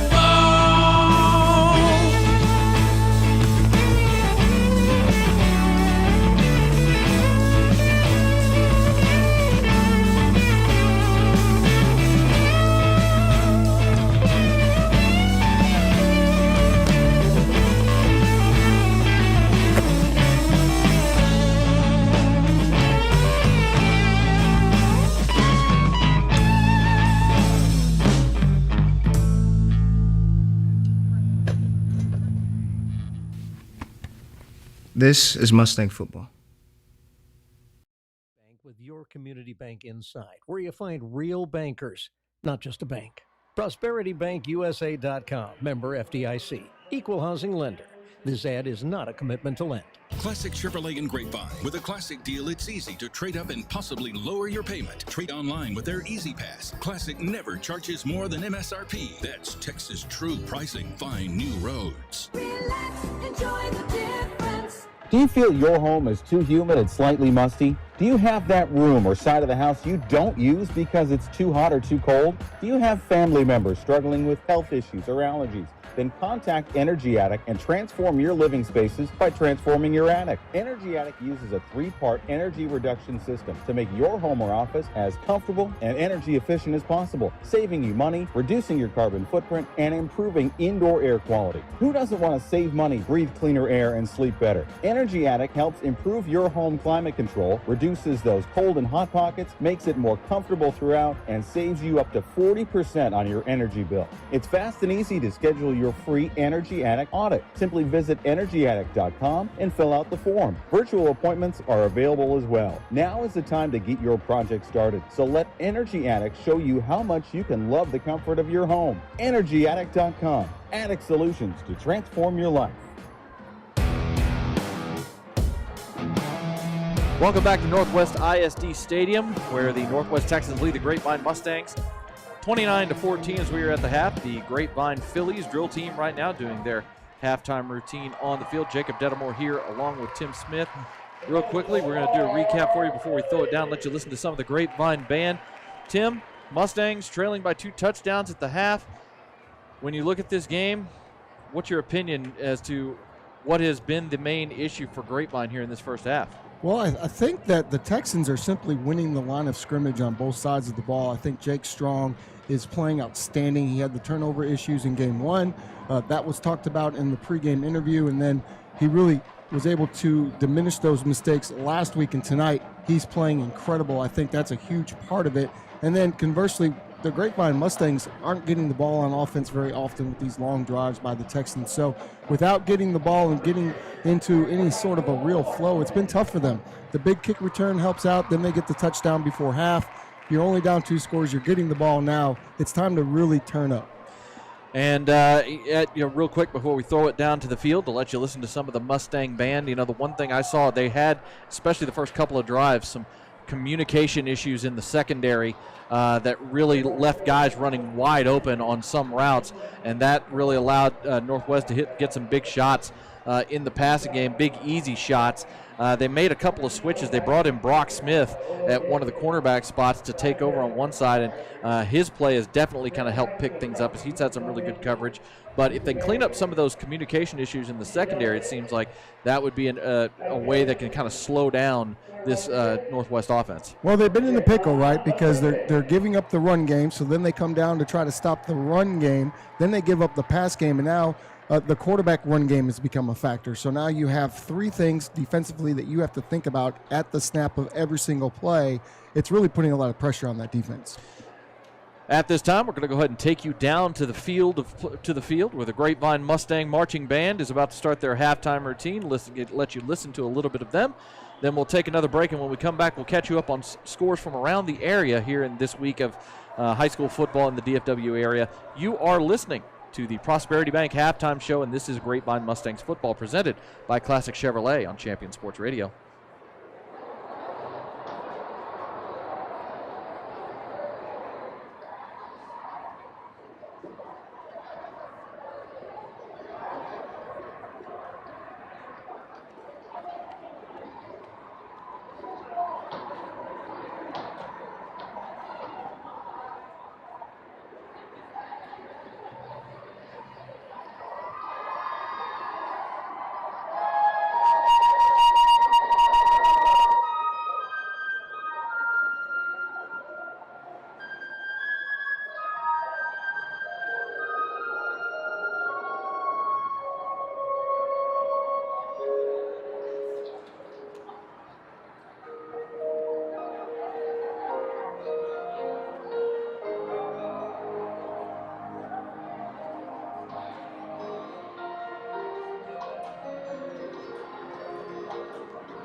At First Colleyville, we believe that church is a place where anyone can find connection, purpose, hope, and community. From an engaging kids ministry to a high-energy student ministry, and from compelling weekend experiences to in-depth adult ministry studies, our goal is to lead every generation to know and follow Jesus. If you're looking for a church home, we would love to invite you to check out all we have going on. For service times and directions, visit firstcolleyville.com, and we will see you this weekend.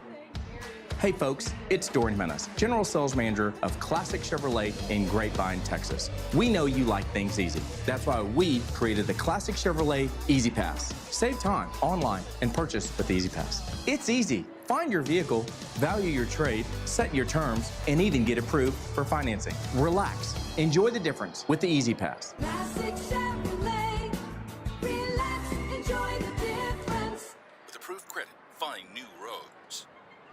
Hello, Grapevine High School Mustang football fans. I'm Dr. Kelly Brown, alumni and former Grapevine High School football player. I'm also the owner of Brown Chiropractic Center, which has served the Grapevine community for over 35 years. We're across from Quick Trip on the corner of William E. Tate and Ira E. Woods, and we'd love to invite you to come see us. I'm also a proud supporter of the Grapevine High School football team and the Grapevine community. Go Mustangs! This is Josh Brown, owner of CryoNation in Grapevine and official cryotherapy provider for our Mustangs. Are you dealing with pain, soreness, or inflammation? Do you want to recover faster? Are you trying to lose weight, tighten, tone, firm the skin? Do you want to sleep better and have more energy? Then you need cryotherapy. In just 3 minutes of cryotherapy, you can accomplish all this and more. Recover faster, look incredible, live your best life. Try cryotherapy today at CryoNation in Grapevine for only $15. Get cold, not old. Customers all across Texas are upgrading for less at Classic Chevrolet and Grapevine. With a classic deal, it's easy to trade up and possibly lower your payments. New Chevys arriving daily. Others might, but Classic never, and I mean never, charges more than MSRP. That's Texas true pricing. 800 pre-owns on the ground. Just a few clicks to buy online with our Easy Pass. A classic deal is here. Waiting could cost you. Classic Chevrolet.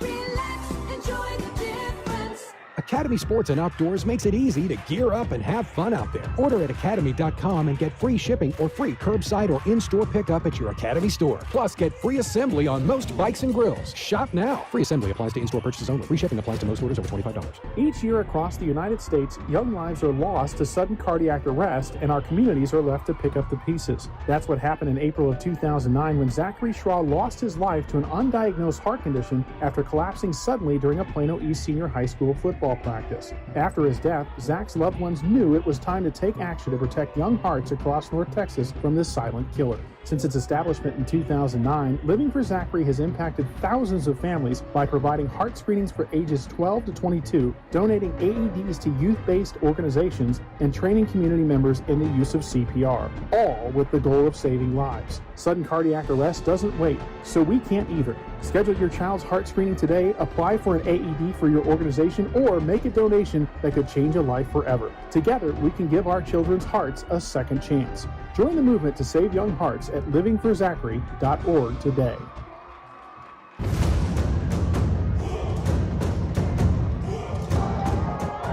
Back here at Northwest ISD Stadium, where the Northwest Texans lead your Grapevine Mustangs by a score of 29-14. The Northwest High School band and drill team doing their routine out on the field right now. But at this point in time, we're going to catch you up on what's going on around the area tonight in the world of, last night and tonight in the world of high school football. And we'll start with the action that took place last night, again in non-district, a lot of Thursday night action. Keller blew out my alma mater, LD Bell, 34-0 over at Keller High School. Just a romp in that ball game. Down at Fort Worth ISD, Pascal held off Irving High 30-24. Denton Braswell went on the road and was able to knock off Saxe 38-28. Denton Geyer blasted Mansfield Lake Ridge 37-6. McKinney Boyd really handled Richardson Pierce last night 30-7. We had a couple of the Frisco schools going at it, Wakeland and Centennial. Wakeland blew out Centennial 56-2 in that game. Only a safety for Centennial. Ouch. Frisco Liberty took down Rock Hill High School out of Prosper in a high-scoring affair. 43-36 was the final there. Nimitz High School in Irving took down Creekview in Carrollton, which the Mustangs will play in their district opener here in 2 weeks. Nimitz blew out Creekview 51-21 there. North Garland took down Richardson Berkner in almost a high school basketball score of a game in overtime. The final score is 57-51 as North Garland took down Berkner. Bryan Adams High School took down Newman Smith 31-14. Back into the Fort Worth ISD where Southwest High School beat Pinkston 17-6. A couple of Fort Worth ISD schools went to battle with each other. Carter Riverside taking down Trimble Tech 34-12. Mesquite High School over Grand Prairie High School last night, 21-14. Now moving on to action tonight. Big matchup in 6A between Prosper High and South Lake Carroll, two of the top teams in 6A in the state of Texas. And right now, the Carroll Dragons all over the Prosper Eagles, 17-0. That game at Prosper, 17-0 South Lake Carroll over Prosper. Right now, I don't know if this is in the first quarter. Looks like the Colony all over Denton High, 24-10. And a very high-scoring affair for the Colony. Frisco playing Lake Dallas tonight at Frisco. Second quarter score there, 35-20. Frisco over Lake Dallas. Garland taking on Prestonwood Christian. They're up 34-7 in the second quarter. Lake Highlands, one of our fellow Champion Sports radio schools. Lake Highlands all over Plano High tonight, 28-6. That game in the second quarter at Lake Highlands High School. Richardson up on South Garland, 26-13. A nice back-and-forth battle over in Keller as Fossil Ridge and Arlington High are tied at 13. At the half right now, Birdville has a 7-0 lead over Crowley. That game at Crowley High School tonight. Other games from around the area, a couple of Mansfield schools doing battle. Mansfield High taking on Legacy High School. It's 14-0 Mansfield at the half. Also at the half, Plano East up on Wiley, 21-3. Trinity High School taking on Colleyville Heritage tonight, and the Trojans are up on the Panthers 14-3. That game also at the half over at Mustang Panther Stadium. Right now at Birdville Stadium, Everman is up on Halton High in a big way, 35-14 there. Looking down further, Marcus High School and Flower Mound up on Keller Central, 14-7 at the half. In the second quarter right now, Richland trailing Timber Creek High School out of Keller, 17-13. Hebron High School up on Northwest Eaton, 24-0. That game in the second quarter over at Hebron High School. Byron Nelson, who we saw last week, is up on Irving MacArthur, 28-10 at the half. Highland Park also up at the half over Coppell, 21-0. That game at Coppell High School. Louisville up on Arlington Lamar, 22-0. That game in the first quarter over at Louisville High School. And a nice battle at the half in Plano as Little Elm taking on Plano West. Little Elm on the road at Plano West, leading 20-17 at the half. One of the Midland schools coming into the Metroplex, taking on Arlington Martin, who's one of the better teams in 6A in the state. And Midland Legacy is up 31-13 over Martin High School. And another big matchup tonight in 6A and non-district. Allen High School trying to recover after their long winning streak at home was ended last week. They are up on Cedar Hill 21-10. That game in the second quarter. So those are some scores from around the area. We're going to take another break. When we come back, we'll have the first half stats for you, and we'll get you ready for the start of the second half. This is the Prosperity Bank Halftime Show, and this is Grapevine Mustangs Football, presented by Classic Chevrolet on Champion Sports Radio.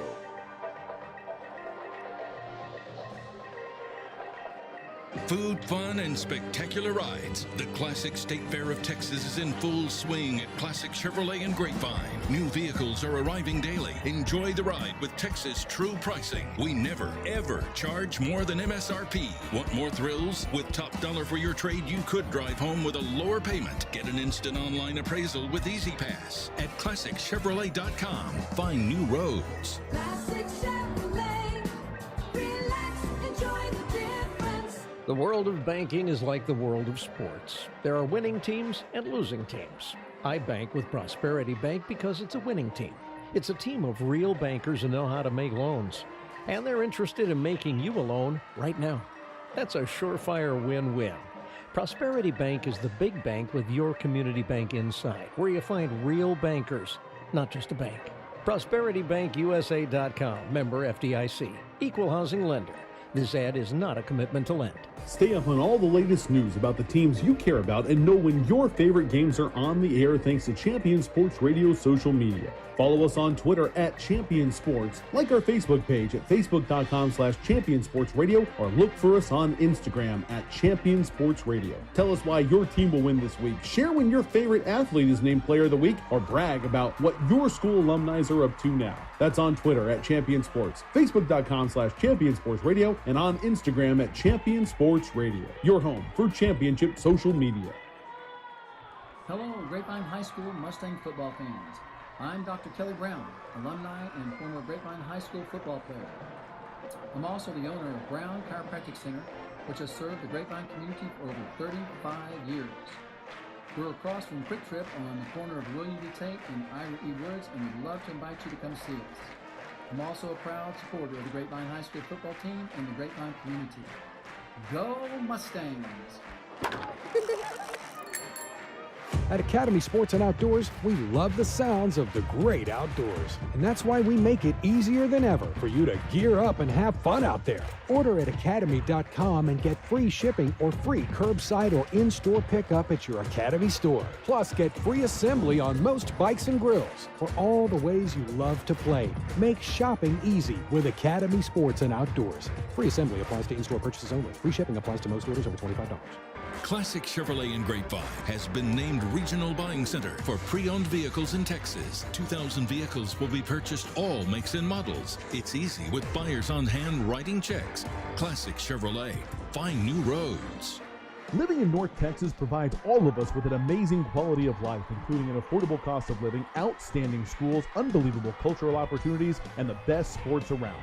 But we also have to put up with severe storms. Hi folks, Champion Sports Radio President and Founder Thomas Lee here to tell you when a hail or windstorm comes through your neighborhood, do what we did and call Greenleaf Roofing. Greenleaf Roofing is a fully insured, locally owned and operated company built on the values of amazing craftsmanship, affordable options, and innovative solutions. And they are proud that those values still stand as a foundation for their business today. And did I mention Greenleaf Roofing has 24-hour emergency service available? It's nice to know Greenleaf Roofing will be there in a hurry if you need them. After the first experience, I became a customer for life and have used them on 3 different homes. But don't just take my word for it. Learn about the Greenleaf Roofing difference yourself by calling them at 972-379-9109 or go online to greenleaf-roofing.com to find out how you can get your free quote. Greenleaf Roofing, the #1 choice for all your roofing needs.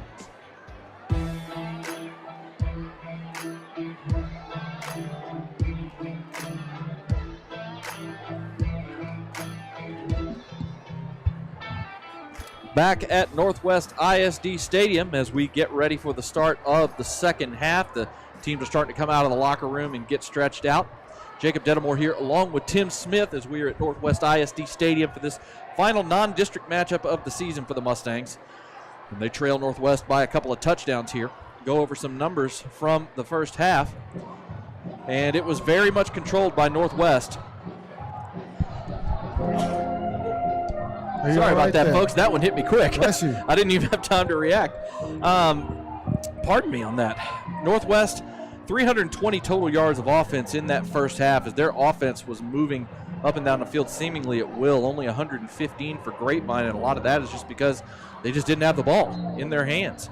It was 61 yards on the ground, 54 through the air for Grapevine. On the other side, 180 yards passing, 140 yards rushing for Northwest. When the teams had the ball, it was a balanced attack from both teams, but Northwest was just able to control the clock and keep things moving. Jake Strong, 16 of 18 passing in that first half for 180 yards and 3 touchdowns. They didn't get much better than that. Walker Berryman, 3 of 8 on his side, 47 yards, had a touchdown, and the interception at the end of the first half, which, I honestly half the time think those shouldn't even count as turnovers just because they're just Hail Mary attempts. Caleb Tejada, when he was given the ball, had a really solid first half. 9 carries for 86 yards, had that 29-yard scamper there right towards the end of the first half, which set up that Hail Mary attempt. Parker Polk led the way receiving as he had 3 catches for 52 yards, including the touchdown catch for Grapevine. On the other side, Kyle Cummings, 10 carries, 68 yards. Jake Strong, 10 carries, 48 yards, and the 1 touchdown on the ground. So Jake Strong has accounted for all 4 touchdowns tonight for Northwest. And on the receiving side, it's really been spread out between Keenan Reel, Shannon Danicki, Chad Phillips, and Logan Jeskovic. Chad Phillips moving over to the offensive side of the ball this week. We had him listed as a starting defensive back, but he's played pretty much the entire game on offense as a wide receiver. Those 4 receivers have 15 of the 16 catches between them, and it's spread out pretty evenly. Reel, Danicki, and Phillips with the 3 touchdowns. Keenan Reel leading the way yardage-wise with 64 yards on 4 catches, including his touchdown. So, right now, the main, seems to me, the main adjustments that Grapevine needs to make are on the defensive side of the ball to see if they can slow down this Northwest offense. Yeah, and you wonder how they're going to do that. They at first they came out and they were okay against the run, but the pass game was eating them up. Now they've found a way to go back and drop back into the passing game a little bit more, and now the run game has opened up along with the quarterback run. So we've seen 3 prongs of offense here from the Texans tonight, and Grapevine's going to have to slow that down a little bit, maybe put a spy on the quarterback, Jake Strong, perhaps come up into more of a man look coverage like we saw them do last week, something like that to disrupt the timing of these receivers. When you see things like this on defense and you're just like, okay, we got to figure out a way to slow them down. Almost sometimes in my experience just watching and seeing football, you could tell me as a coach, sometimes you just have to pick one thing when the other team has got everything going. Pick one thing, okay, we got to stop this, and then make them go to the other thing more often. I know Coach Alexander has told me a couple times, if you can't stop a team from running the ball, you're not going to be able to stop their offense. So maybe that's where the focus needs to go first. Who knows? 100%, and then be able to take care of business on the back end, which really has been a struggle for them all year. Offensively, I think Grapevine really needs to start to get a heavy dose of Tejada in there. I would agree. I think we need to see some Victor De La Cruz, and we talked about C.J. Holmes in the pregame and that we were going to have some special packages and really get him more involved, along with Sammy Kelly, the receiver, who returned that kick for a touchdown earlier, but we talked about what a great week of practice he had. It's time to let the playmakers really go out and start to shine. Hopefully you can have better field position and have the ball a little bit more so you can sustain some drives. You have to score coming out of halftime here. And Grapevine is going to get the ball to start the second half after they won the toss, the opening coin toss, and elected to defer. And Tim mentioned Sammy Kelly. Sammy Kelly with that huge 79-yard kickoff return for a touchdown to get Grapevine on the board in this game after they were down 22-0. And that was a really nice injection into this Grapevine sideline, as after that play, they as a team, they played much better after that kickoff return happened. A good shot in the arm of momentum will give your entire team energy. That's what happened. They had to stop. They came back. They had the touchdown, and that's why we have a ball game right now. This is going to be a tremendous drive for them. Trayton Greer kicks it away. It's a high pooch kick. It's going to get caught about the 11-yard line, up to the 15, the 20, and then tripped up at about the 23. That was Parker Polk who took that kick. Looked like he may have had a bit of a gap there, but somebody got to hit, one of the Northwest defenders got to his feet and was able to trip him up and knock him down short of the 25-yard line. So the Grapevine offense will start things off at their own 23-yard line, 1st and 10. Down 2 scores here as we start the third quarter. Still plenty of time left to play. This Grapevine offense needs to start getting the ball moving and see if they can start controlling some more time of possession here. 2 receivers to the right, single receiver left, shotgun snap back. It's going to be a toss out to Tejada. He gets around the corner up to the 25, the 30. He's into the open field. 40, 45, 50. He is accelerating down to the 30, the 25, the 20. Caught from behind, and he's going to get dragged down at the 5. And you'll have a horse collar tackle as well. And there it is, the explosive play of All-State running back Caleb Tejada. Welcome back, as he is now just about almost doubled his yardage total from the first half on that run alone. 72 yards on the play, and a horse collar tackle was the only thing that kept him from scoring, as he got the defender for Northwest just dove and grabbed him by the back of the shoulder pads and brought him down. Not much yardage because it was at the 5-yard line, but they'll move it half the distance to the goal. 1st and goal for Grapevine, just like that. Great job by number 55, Dylan Beckwith, to get all the way downfield and open that hole. Handoff up the middle and into the end zone for the touchdown. Victor De La Cruz in on the play after the Tejada needed a break, probably needed some air. And Victor Delacruz takes the handoff and immediately punches it into the end zone, and 30 seconds into the second half, the Grapevine Mustangs pull within, barring the extra, provided we get the extra point here. Snap back, they're running a fake, trying to get caught up, and it doesn't get anywhere. They tried a little fake as they snapped it back that time to Colt Mercer, who is in as the holder. He tried to go off the left side, but a great job by Northwest to stand him up at the 2-yard line. Sure did. Try to get back within 7 on that one. It just didn't pan out. But 3 things that we said coming out of halftime. We need Tejada, right? We need Delacruz in the game, and we need a score coming out of the locker room. They did it all within the first 30 seconds. So hats off to that coaching staff for making the adjustments in the locker room and coming out. And Tejada, what a great run by him. Oh, just a fantastic run. You said they gave him a toss sweep out off the right side, got enough of a seal block and enough of a gap to let him get through it. He stepped out of an arm tackle around his ankles and then just ran away from everybody. A great 77 or 72-yard run, I should say, by Tejada sets up the touchdown by Delacruz. 2-point conversion, unfortunately, doesn't get in, but just like, Grapevine is very much in this ball game, 29-20 now, 30 seconds here into this second quarter. So the Mustangs are lining things up to kick it away. The boot is high. Going to be caught at about the 11-yard line up to the 15, the 20. Gets met by Grapevine defenders at around the 25-yard line, as that was Keenan Reel on the return. It'll be a 14-yard return, and Northwest takes over at the 25-yard line. Thank you to Nick Bass and Greenleaf Roofing for your support. Greenleaf Roofing is DFW's preferred roofing company and the official roofing company of Champion Sports Radio. Family-owned and operated, Greenleaf Roofing is your #1 choice for all your roofing needs. Residential, multifamily, commercial, storm restoration, they do it all. They have a ton of lifelong customers. Find out why and get a free quote by visiting greenleaf-roofing.com. Northwest lines up at their own 25. They're going to come out in that very tight 4-wide set with 2 receivers on each side. They've run some zone read out of this a couple of times tonight. Jake Strong at quarterback in the shotgun. Fake, little quick throw and an incomplete pass. It was too far out in front of the intended wide receiver, Shannon Danicki. They did a play action to Cummings that time and tried to throw a little quick out to Danicki, and just a little too high and wide. Nice job on the play by number 21, Adrian White, who came in and made the hit right as the ball was arriving. And they're back in that trips look now. They're 3 over 2 on this. Look for a pass play. Shotgun snap back, it's low but corralled. Strong keeps it on the zone read, gets outside up to the 34-yard line before he's brought down, as he pulled the ball out of the gut of his running back Cummings at the last second and found room off the left side for a gain of 9. They do a good job. They spread you out, and they show trips to one side and run back the other way. Running away from the strength of the formation, yeah.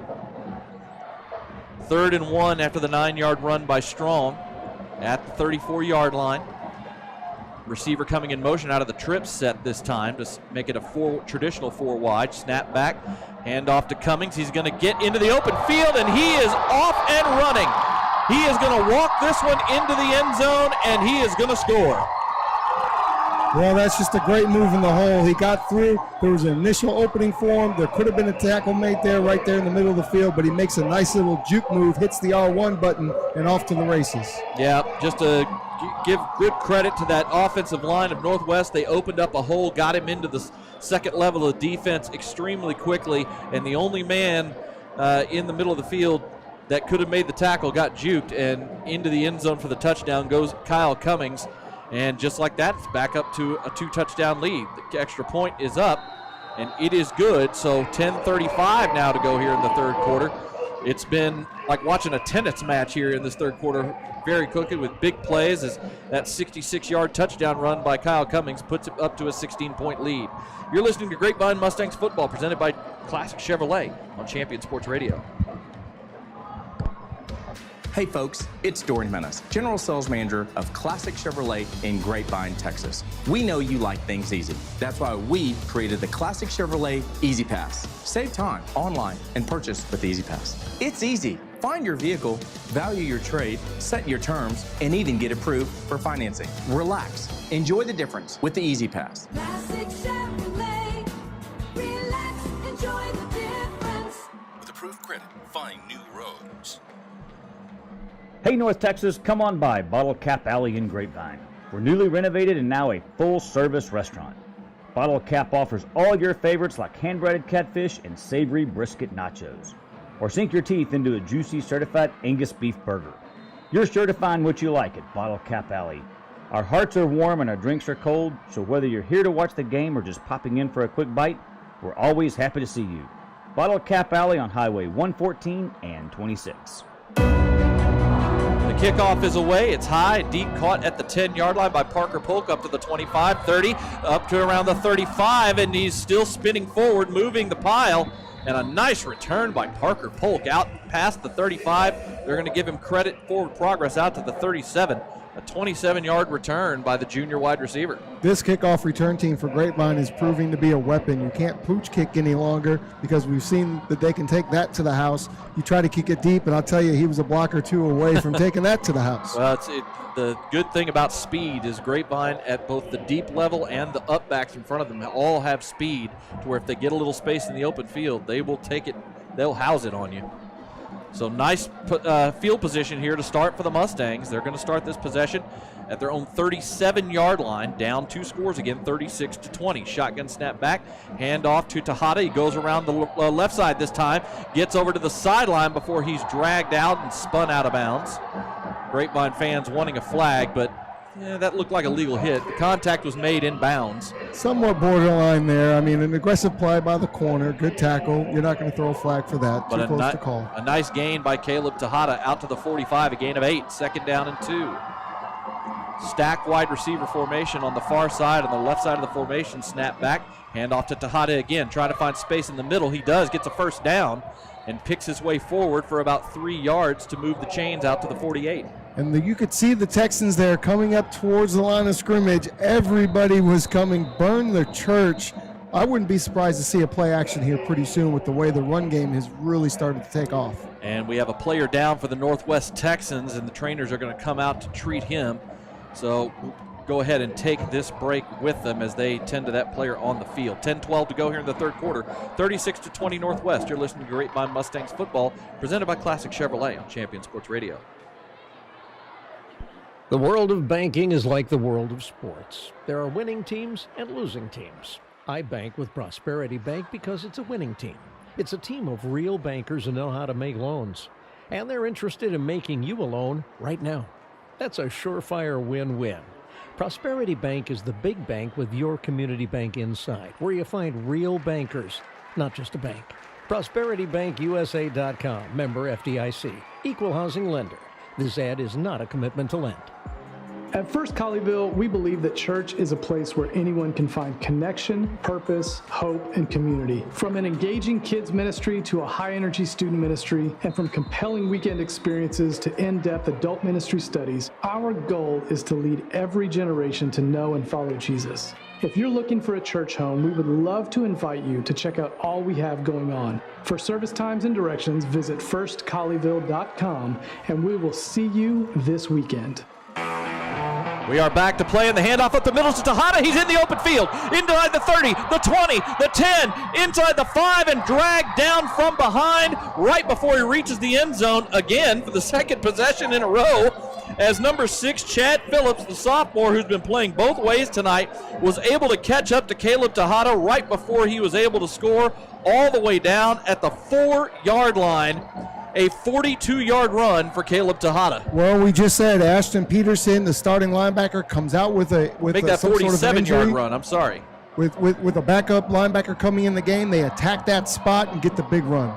Shotgun snap back, handoff to Victor Delacruz. He's moving the feet forward, but gets cut down at about the 2, so a gain of 2 yards on 1st and goal. Caleb Tejada showing that playmaking ability that the Mustangs have been missing.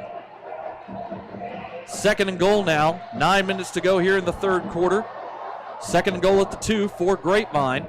Mercer at quarterback. What are we going to get here? Mercer in at quarterback. Got a jumbo package in with an extra lineman. Snap back. Handoff up the middle.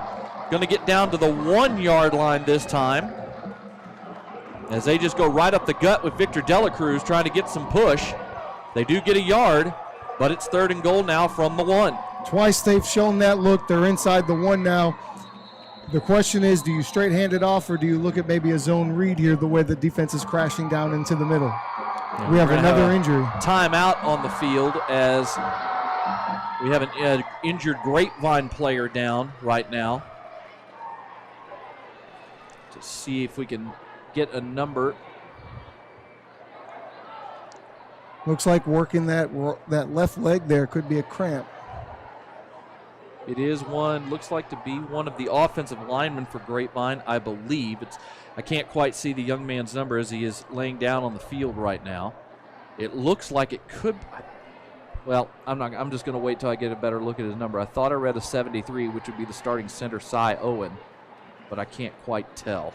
So we'll wait for the trainers to treat him, and they're talking to him right now. Thank you to Steve Swanson at Whirly Ball for sponsoring this broadcast. Corporate events, team building, and private parties are more fun when you're zipping around in a Whirly Bug, and they have the most affordable laser tag in town. 2 locations to serve you, one in Plano and one in Hearst. You can visit them online at whirlyball.info for more information. That was 73, Cy Owen. Now I will tell you, it's hard to tell. They were playing with his leg a little bit, even messing around with the knee brace, so we'll have to wait to see what that was. Well, we'll not speculate, but according to our depth chart, checking in at center should be number 52, Alex Holgan, for Cy Owen. And the Mustangs lining up 3rd and goal from the northwest 1-yard line. Mercer still in at quarterback in a pistol formation. Snap back, he takes it, rolls, throws it, and the pass is through the hands. It was a little play action waggle by Mercer. The throw was a little bit low and inside as he was trying to hit number 18, Hank Miller, the starting wide receiver / tight end, and he couldn't quite go down and make the grab. And good play call. We just talked about it. Yep. It was the same formation, same setup. We just need a better throw though. Mustangs are going to go for this, staying in the same formation. Snap back, hand off to Dela Cruz, and he's into the end zone for the touchdown. They get the push up front, and Victor Dela Cruz punches it in for his 2nd touchdown of the night. And it is now a 10-point ball game as the Mustangs trail 36-26 with 8:17 to go here in the 3rd. Victor Dela Cruz, we said we wanted to see a little bit more of him, and for the 2nd week in a row, dare I say, the end zone belongs to Victor Dela Cruz. 4 touchdowns in 2 weeks. Rumble, young man, rumble. Well, and the Grapevine Mustangs are going to leave the offense on the field and just go for a straight 2-point conversion here. Last time they tried to fake, and it didn't work. They're going to leave the offense on and try to pull within 1 score, and something was not right coming out of the huddle as the Grapevine coaching staff ran onto the field and called a timeout. That's their first of the half. So 8:17 to go. They're going to reset things and try to get the 2-point conversion to pull back to make it a 1-score ball game, essentially, if they can pull this off here. Yeah, I feel like going for the 2-point conversion as early as they did. Now they're kind of in a predicament. I was going to ask you about that. As a coach, what is typically your philosophy on 2-point conversions? Yeah, I don't really like to go for them until we're a little bit later in the 4th quarter. Maybe I don't really like to take the kicker out of play because you are risking those points. I feel like maybe you're chasing the points a little bit, but again, here it's necessary now. Yep. You're down by 10, you get the 2-point, you're down by 8, yep. but now you do have to get another yep. 2-point, which has been so difficult out here tonight. So the Mustangs going to line up, try to pull within 8 points here. Well, Caleb Tejada has really blown things open for the Grapevine offense here in this 3rd quarter as he has gotten into the open field twice for huge runs to set up scores. Going to go with a traditional 4-wide setup here. Tejada goes in motion. They fake it to him on the jet sweep, and an easy 2-point conversion toss to Hank Miller. It was the same receiver they tried on 3rd and goal, and Mercer this time fakes the jet sweep to Tejada coming in motion and just lobs it to Hank Miller for the 2-point conversion. 36-28, 8:17 to go in the 3rd quarter. You're listening to Grapevine Mustangs football, presented by Classic Chevrolet on Champion Sports Radio. There's a time and a place for everything. As you'll see, projections for the next quarter are... He shoots, he scores! 2 points for team middle management. The office is not one of them. Jack, can I see you in my office? No pouting, it's your ball. Let's see what you got. But Whirly Ball is. For corporate events, team building, and private parties, Whirly Ball in Hearst and Plano is electric fun. Test your skills on the arcade games. Zip around in your Whirly Bug for a Whirly Ball competition. Or play the most affordable laser tag in the city. Learn more at whirlyball.info. Hello, Grapevine High School Mustang football fans. I'm Dr. Kelly Brown, alumni and former Grapevine High School football player. I'm also the owner of Brown Chiropractic Center, which has served the Grapevine community for over 35 years. We're across from Quick Trip on the corner of William B. Tate and Ira E. Woods, and we'd love to invite you to come see us. I'm also a proud supporter of the Grapevine High School football team and the Grapevine community. Go Mustangs!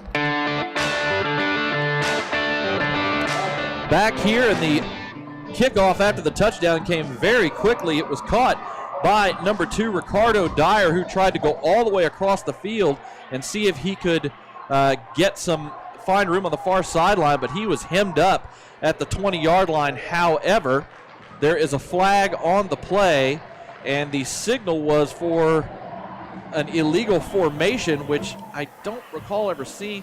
You know what that probably is? They probably had too many guys on one side of the kicker on the kickoff.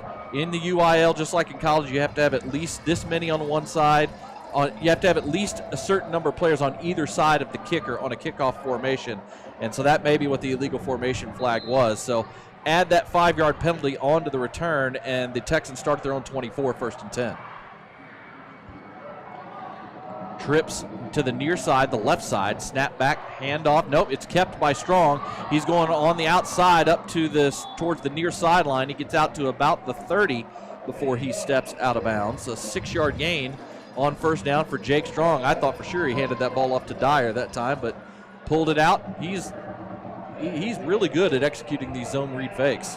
Very good at that, and he gets out very quickly once he makes a decision. Quick snap, RPO action, shuttle screen out to the near side, and the pass is caught by number 6, Chad Phillips.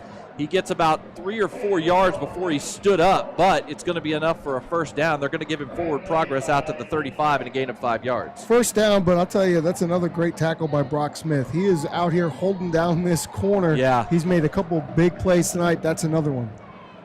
He really started making some good plays out on this side at cornerback in the 2nd quarter, and has really helped hem up the pass defense a little bit for Grapevine.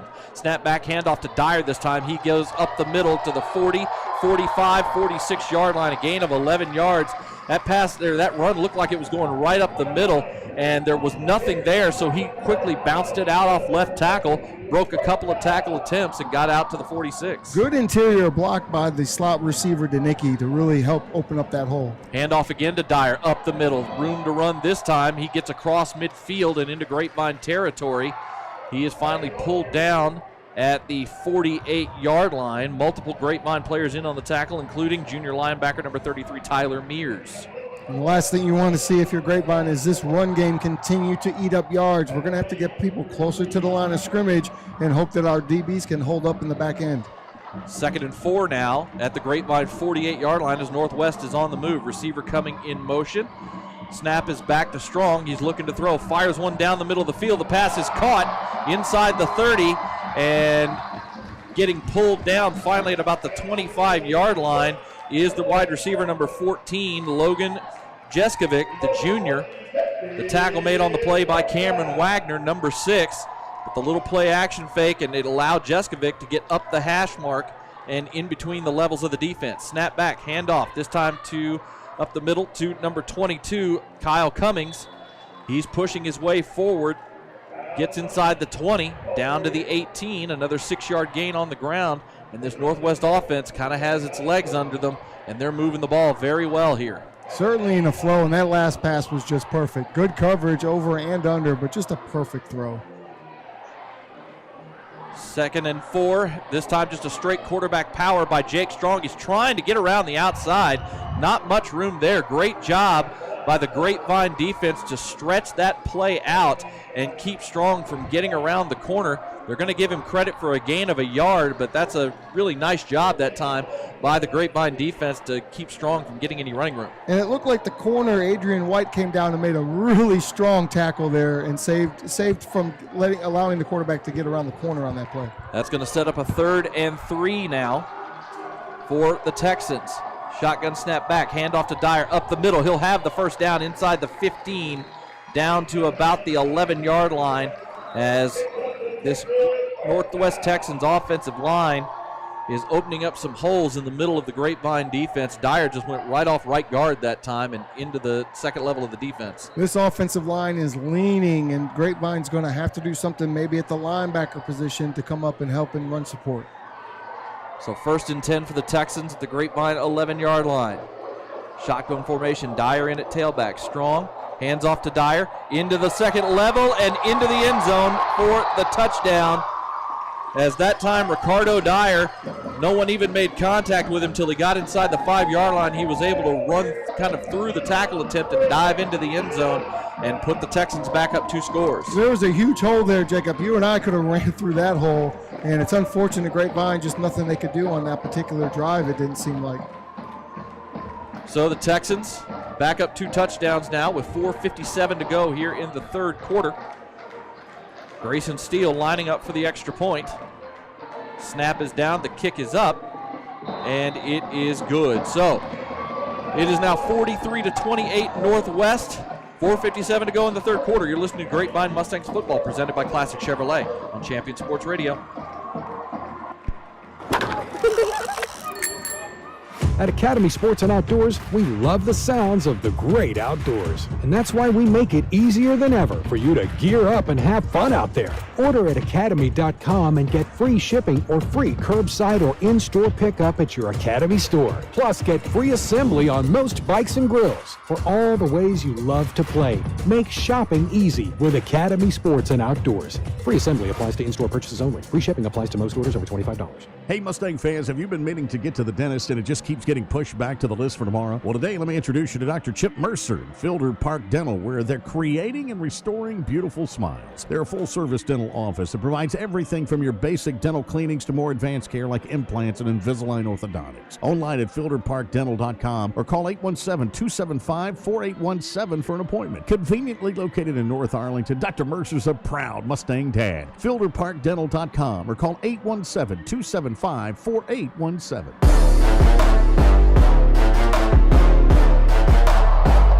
The kickoff is away. It's high, caught at the 8-yard line by Parker Polk.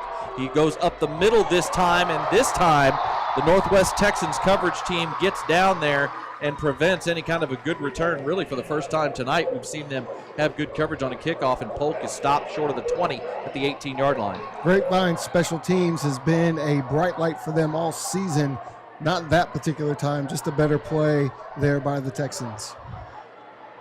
So the Mustangs, with just under 5 minutes to go here in the 3rd quarter, find themselves once again down two touchdowns. But their offense has really gotten things going here in the second half, mainly on the legs of one Caleb Tejada, who's had 2 huge runs here in the 3rd quarter. 2 stacked receivers to the far side, handoff to Tejada. He's up gets past the line of scrimmage, and is going to get brought down at about the 24-yard line. I couldn't see the number on the defender. I believe it was number 8, Jackson Sturman, the linebacker. Got a hold of the jersey of Tejada as he's running by him and didn't bring him down, but held him up enough that the rest of the defense was able to get to him. Hold on for dear life. Snap back, handoff to Tejada. Goes off a little trap play, going behind the pulling lineman. Only gets about a yard this time out to the 25-yard line. That'll set up a 3rd and 3. Good fill by the linebacker. I believe that's the young man that went out earlier in the game. Yep, that'd be number 45. The injured player was Ashton Peterson.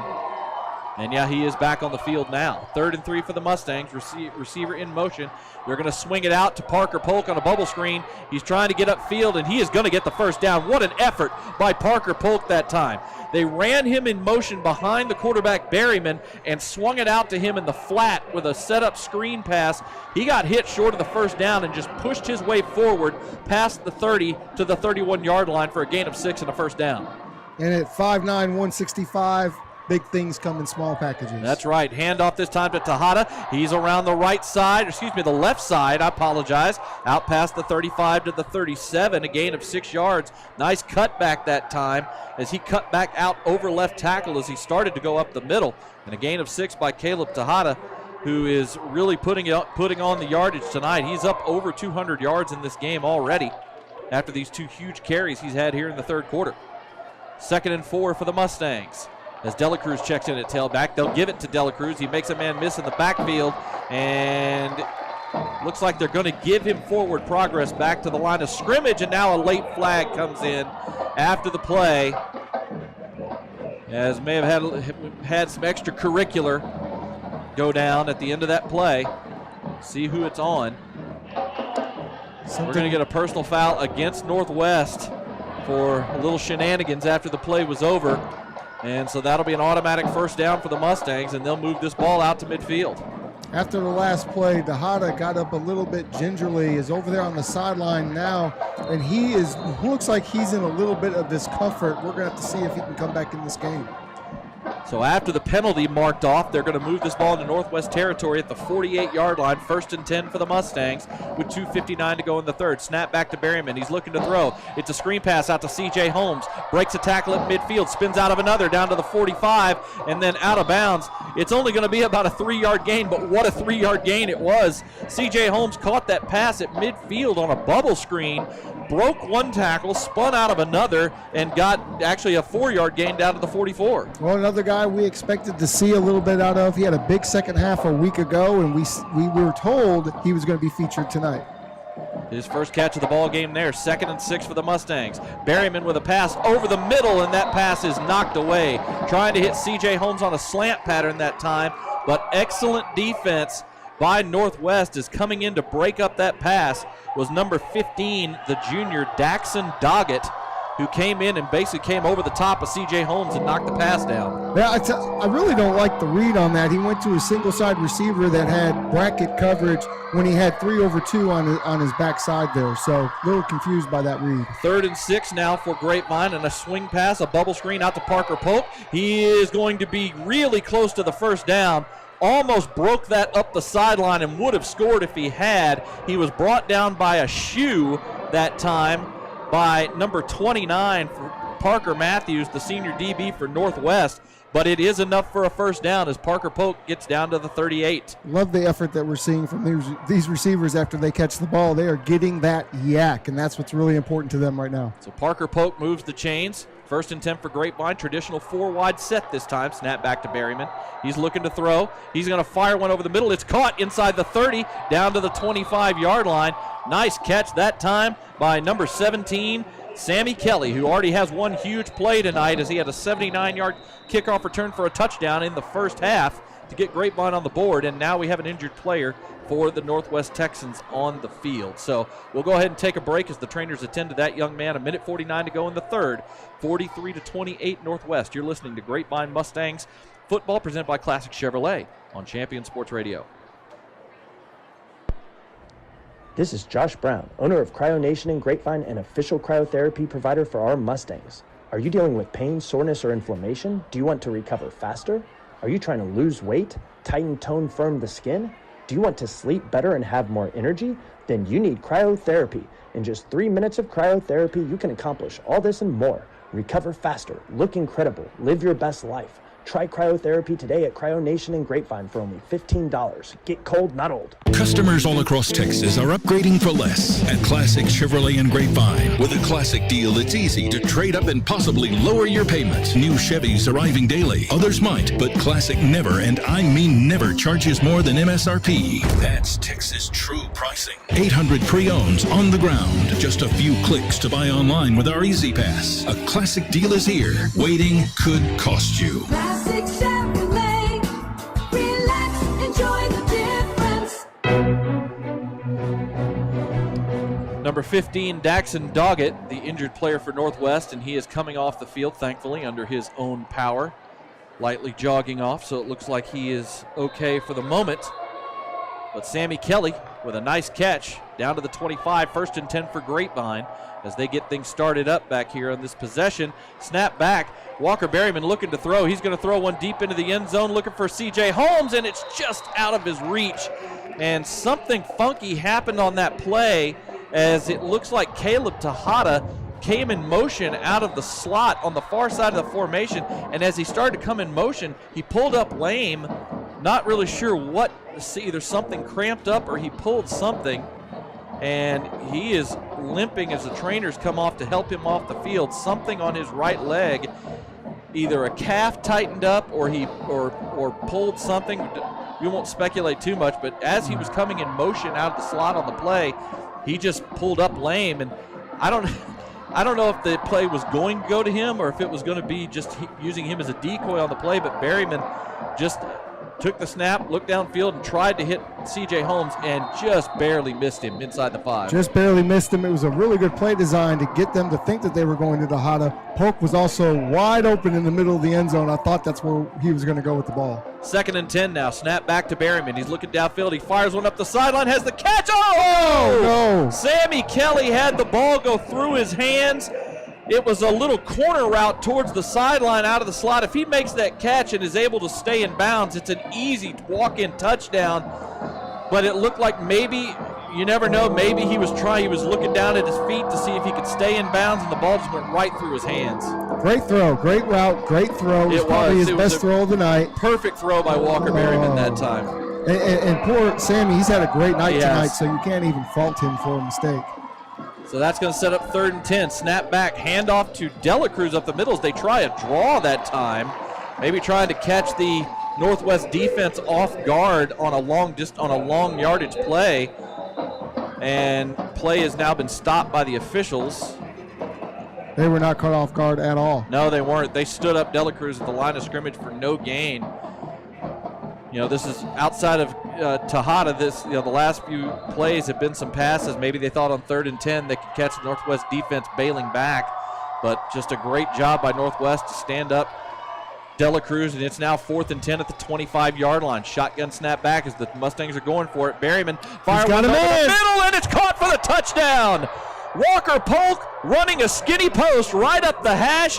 He was wide open. I said Walker Polk again. Walker Berryman to Parker Polk. Good Lord. Parker Polk. My apologies, guys. That's the second time I've done that. I said 2 players in one name. You know, it's the Walker Polk connection. At least that we'll just call it that. How about that? It's nice to see that quick read, quick decision making, and just a rifle shot sent down the middle of the field for a touchdown. That was a beautiful throw from Walker Berryman to Parker Polk, who was wide open up the hash mark on the skinny post for the score. 1:01 to go. The snap is back on the extra point. The kick is up, and J.D. Rice punches it through, so we're back to an 8-point game with 1:01 to go in the third. 43-35 Northwest in this back-and-forth affair. You're listening to Grapevine Mustangs football presented by Classic Chevrolet on Champion Sports Radio.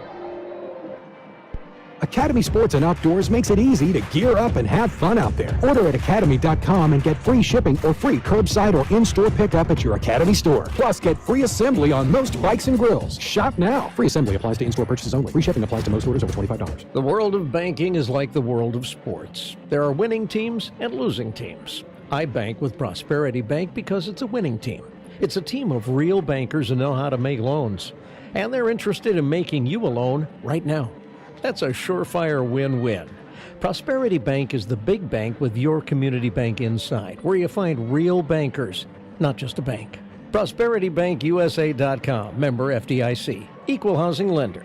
This ad is not a commitment to lend. Classic Chevrolet in Grapevine, 800 pre-owns, all classic certified for peace of mind that could mean a lower payment. Trade your car today online with their Easy Pass. They're paying top dollar. Find new roads. Relax, enjoy the difference.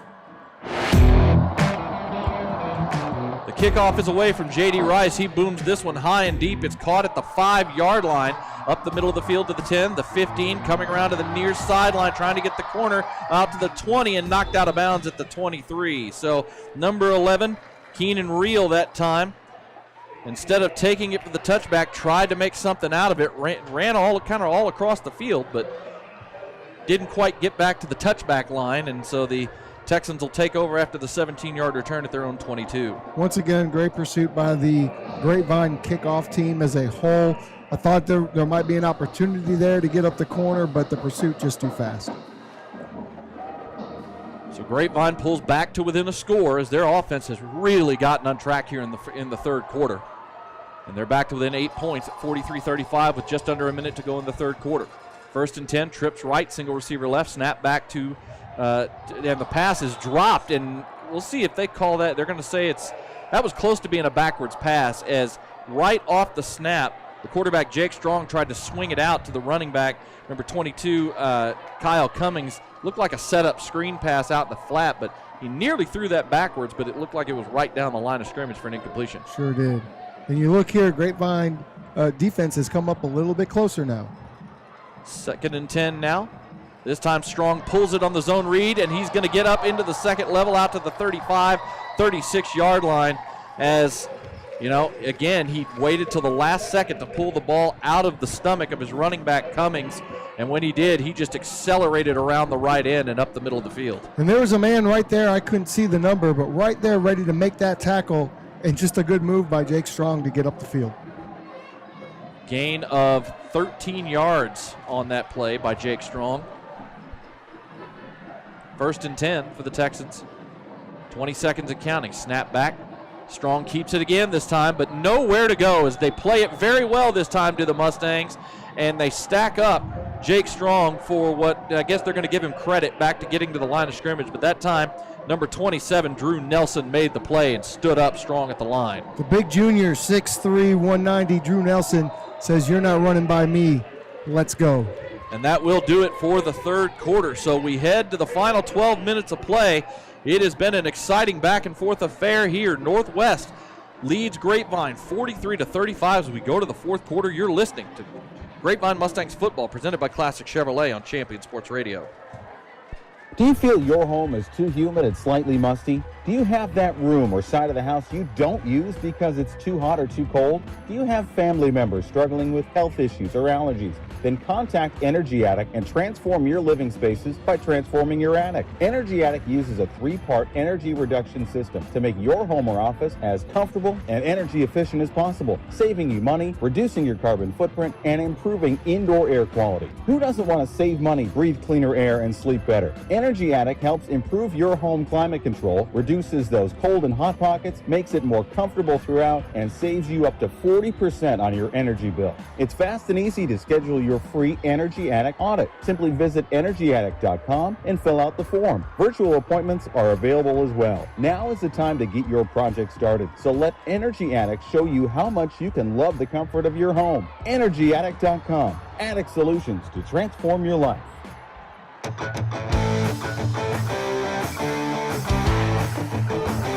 We're already back to action on 2nd and 10. A pass over the middle was caught by the running back Kyle Cummings at about the 41-yard line, but after the play, a personal foul was called. That's what I thought I saw. Sorry. At the end of the play, one of the offensive linemen for Northwest, number 71, Michael Walters, the senior, was engaging in his block and basically just didn't stop and essentially just slung down one of the Grapevine defenders on that side of the play. Trying to see who it was. I think it may have been Aiden Cassidy that he grabbed and slung to the ground, and it was well after the pass was released, and he got a personal foul for it at the end of the play. So back that up 15 yards, no catch, and they're going to back this ball up all the way down to the 21-yard line.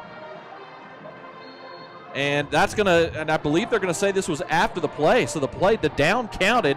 It's now 3rd and about 25 yards. Snap back to Strong. He's going to fire one deep and just over the head of his intended wide receiver.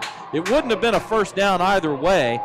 He was trying to hit Logan Jeskovic on the far sideline, but he would have been a good 9-10 yards short of the first down. And thanks to the mental mistake by Northwest, Grapevine's going to get the ball back. I'll tell you, great defensive adjustment by Grapevine. We talked about it a little while ago. They were getting shredded on the inside in that 3-man front. The linebackers were getting blocked. They were doubling the nose. They brought an additional linebacker down at the end of the line of the scrimmage, and now they have 4 down linemen. Very tough for the Texans to overcome that. Low line drive punt here, but another solid roll for Northwest as that ball hit at about the 46 of Grapevine and rolled inside the 35 to the 33 for an extra 13 yards of distance. So, let's see, doing quick math, about 46 yards on that punt after the roll. So a couple, Northwest has only had to punt a couple of times, but both times they've gotten nice rolls on those punts. 2 good punts, but here we go, Jacob. 11:41 left to go in the game. You have a chance right now to come down and tie this thing up. This is exciting. This is all about Grapevine's offense, and can they control the tempo? 1st and 10 for the Mustangs, down 8 points at their own 33. Snap back to Berryman. He's looking to throw. He fires it out to the near sideline. Caught by Parker Polk. Nope, he dropped it. It went through his hands as he started to turn upfield. It would have been a short gain of maybe only about 3 yards, but Polk doesn't hang on to the pass, and it's 2nd and 10. Unfortunate. He tried to run before he secured the ball. Had to secure the bag before you can run down the street. 2nd and 10. Victor Delacruz in at tailback right now for the injured Caleb Tejada. Snap back, handoff to Delacruz, and he's up in the middle of the field, out past the 40, and it would have been a lot more if not for a tackle by junior linebacker number 3, Tyron McGee, who got an ankle tackle and kept him 2 yards short of the first down. Quickly, Grapevine lining up, shotgun snap back, and play will be stopped as flags come in at the beginning of the play. I'm not sure if this won't be on the offense. Yeah, it's false start. Grapevine lined up extremely quickly trying to catch Northwest, still trying to get in position, and somebody got a little too anxious and moved before the snap. So that backs it up 5 yards to the 36-yard line now to be 3rd and 7. The right idea, but we just got to have better execution. Traditional 4-wide set here on this 3rd down play with Victor Delacruz at tailback, snap back, Berryman looking to throw. He's firing one deep and taken down, it looked like, was C.J. Holmes. No flag comes in. I mean, if it was going to be anything, it would have been defensive holding. Don't know if C.J. Holmes lost his feet or what happened there, but that pass went way 20 yards over everybody. And that's a shame because the blitz pickup by Victor Delacruz on that play was excellent. We had the outside backer came on, or the nickel back came on a blitz. Delacruz came up and stopped him cold. I think we had a miscommunication on the outside there. The incompletion sets up 4th down, and the punt team is on as Colt Mercer is actually in right now with Delacruz in as an up back. They're lined up in an offensive formation. This would be an off. I hear a whistle, and it's going to be a delay of game as instead of wasting a timeout, Grapevine just takes the penalty, and Mercer's in there to punt. They're going to punt anyway. Right now, you notice how this week on every punt, even though they still had a bad snap, they're going to a straight quick kick formation now to try and prevent those snaps that we saw the first couple of weeks. And this one's high, but corralled by Mercer, and he gets the punt away. It's a spinner. And that's going to be interesting to see where they mark this now because the ball hit on the far sideline, and one of the Grapevine players leaped into the air at about the 35-yard line and batted it back into the field of play.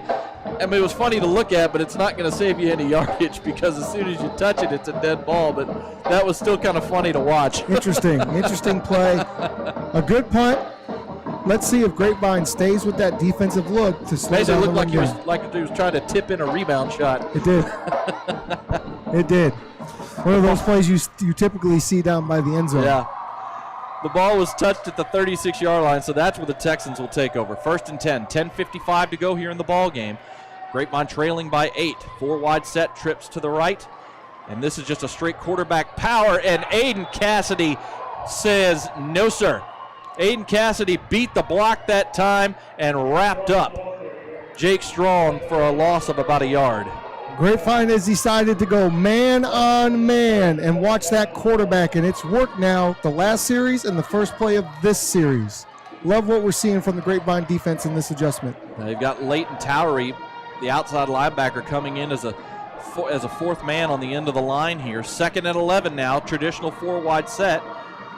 Shotgun snap back to Strong. It's a handoff to Dyer, And nothing doing as the Grapevine defense stands strong and stands him up at the line of scrimmage. They give him credit for a yard gain out to the 36. But just a great job by the defensive front. Linebackers in on the play as well. And now it's after the yard gain, it's 3rd and 10. By bringing that extra man down to the line of scrimmage, you no longer can do your double teams and get up to the linebacker. It's causing a lot of trouble. Grapevine really holding the line of scrimmage in this quarter. Josh Logan and Christian Watson's doing their job and standing things up at the line. 3rd and 10 now for Northwest. Receiver going in motion to set up a trips formation on the left side. Snap back to Strong, looking downfield. He fires it up the hash mark. The pass is caught, but it's going to be short of a first down. Fantastic job that time by number 31, Brock Smith. We've been calling his name a lot in this game.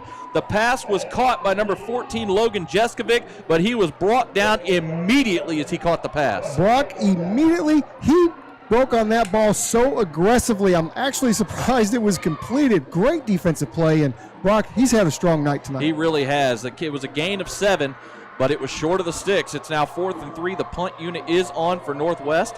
Parker Polk back to receive around his own 20. This punt is a shank. Was it blocked? It was tipped and picked up, and now Grapevine's going to return it up the sideline. He is going to take this into the house. It is number 27 for Grapevine, Drew Nelson, the junior defensive back. The punt was blocked. It went past the line of scrimmage, spinning towards the sideline, but it's still a live ball. Drew Nelson picked it up around midfield and just took off down the sideline with nobody home, and the Mustangs are now within a 2-point conversion of tying the ball game. They were coming with the block all the way. They got there. We got to love Drew Nelson. He makes a huge tackle earlier in the game to stop a drive, and now he returns the punt for a touchdown. 2 special team touchdowns tonight for Grapevine. As we said, special teams has been dynamic for them all season. The punts have been so low and end over end tonight. I didn't know if it was a shank or a block off the foot, and I couldn't see if a Grapevine player got a hand on it. 2-point conversion time. Snap back to Colt Mercer. He's looking to throw, and he finds his receiver in the back of the end zone. It was caught once again by number 18, Hank Miller. 19, Leighton Towery was the one with the catch. It's the same play we saw a week ago when Mercer came in and threw his first pass. You got to love this. You go down, you score, you get the 2 points. It's 43-43, and Grapevine has shown now that with that 4-man defensive line, it's going to be very, very difficult to move the ball. So, huge drive coming up for both teams. Leighton Towery, number 19, the sophomore, makes the grab. 18-19, hard to read those two. Hank Miller caught the 2-point conversion earlier in this half, so I thought it was him, but it's Leighton Towery in the back of the end zone as Colt Mercer finds him after he rolls out to his right. And the huge second touchdown on special teams tonight by Grapevine, and the 2-point conversion ties things up with 8:48 to go here in the ball game. If they can pull this out, I'm giving game balls to every special team player on the team tonight. They have been dynamic, and they have kept Grapevine in this game. Just a fantastic job here, and I tell you what, the special teams tonight have been such a factor in this football game for Grapevine, coming up with 2 scores tonight. The kickoff from J.D. Rice is deep and caught inside the 5, down at the 3. Coming up the near side to the 15, to the 20, 25, breaking tackles out to the 30 and into the open field to 35, 40, 45, out near midfield. Once again, it was number 11, Keenan Reel, who has been trying to find room all night on kick returns. This time, he was just able to pick his way through, breaking a couple of arm tackles, and gets all the way out to the 48-yard line of Northwest. Just when we sing the praises of the Grapevine special teams, Northwest goes ahead and gets their biggest return of the night. Really good job, really good blocks on that. Not much you can do. Grapevine did their job, but just a better job. Good patience by Keenan Reel. He really waited for his blocking to set up and found the gap late in the return there and was able to accelerate through the hole and get a really good return, a 45-yard return out to the 48-yard line. 1st and 10 for Northwest. Trips left, single receiver right, snap back, play action. Strong looking downfield, is going to fire it over the middle and just out of the reach of his intended wide receiver. He had a man open. It was number 6, Chad Phillips, who came open on a post route in the middle of the defense, but the pass by Jake Strong was just a little high and too far out in front to be able to be caught by Phillips. And that play was made because of Christian Watson getting the pressure, beating his man, and making the quarterback, Jake Strong, get off his mark a little bit. 2nd and 10 for the Texans. Pistol formation this time. Snap back. Strong fires it out. Bubble screen out to the far side. Caught up by Phillips at midfield, and then wrapped up and brought back, and the ball's been ripped out. It's been ripped out of the hands. This should be Grapevine football. Let's see. I believe it is. It's number 33, Tyler Mears, who ripped the ball out of the hands of the wide receiver, number 6, Chad Phillips, who had the pass, was going to get about a 4-yard gain on the bubble screen, and as he was being wrapped up, Tyler Mears just took the ball right out of his hands for a Grapevine turnover. Well, here you go. You were in zone all night. The screens were working. Now you're in a man defense. Guess what? Those screens are no longer going to work the way they did earlier in the game. And a great play by the Grapevine defense as a whole and individually to get that ball back. Now they have a chance to take the lead. Last couple of possessions, this Grapevine defense has stepped up in this ball game. 1st and 10 for the Mustangs at the Texan 45. Snap is back. Handoff to Delacruz off the left side. Gets a nice little solid gain. Inside the 45, they're actually going to mark him at the 43, so a gain, or 42, I should say. So a 3-yard gain for Victor Delacruz. 2nd and 7 now as we get down to just over 8 minutes to go left in the ball game. No reason to rush here. The more time you can take off the clock, the better. It puts more pressure on the other side's offense. 2nd and 7, traditional 4-wide set. Snap back to Berryman. He's looking to pass, fires one out, caught by Polk inside the 40, stays on his feet and gets the first down.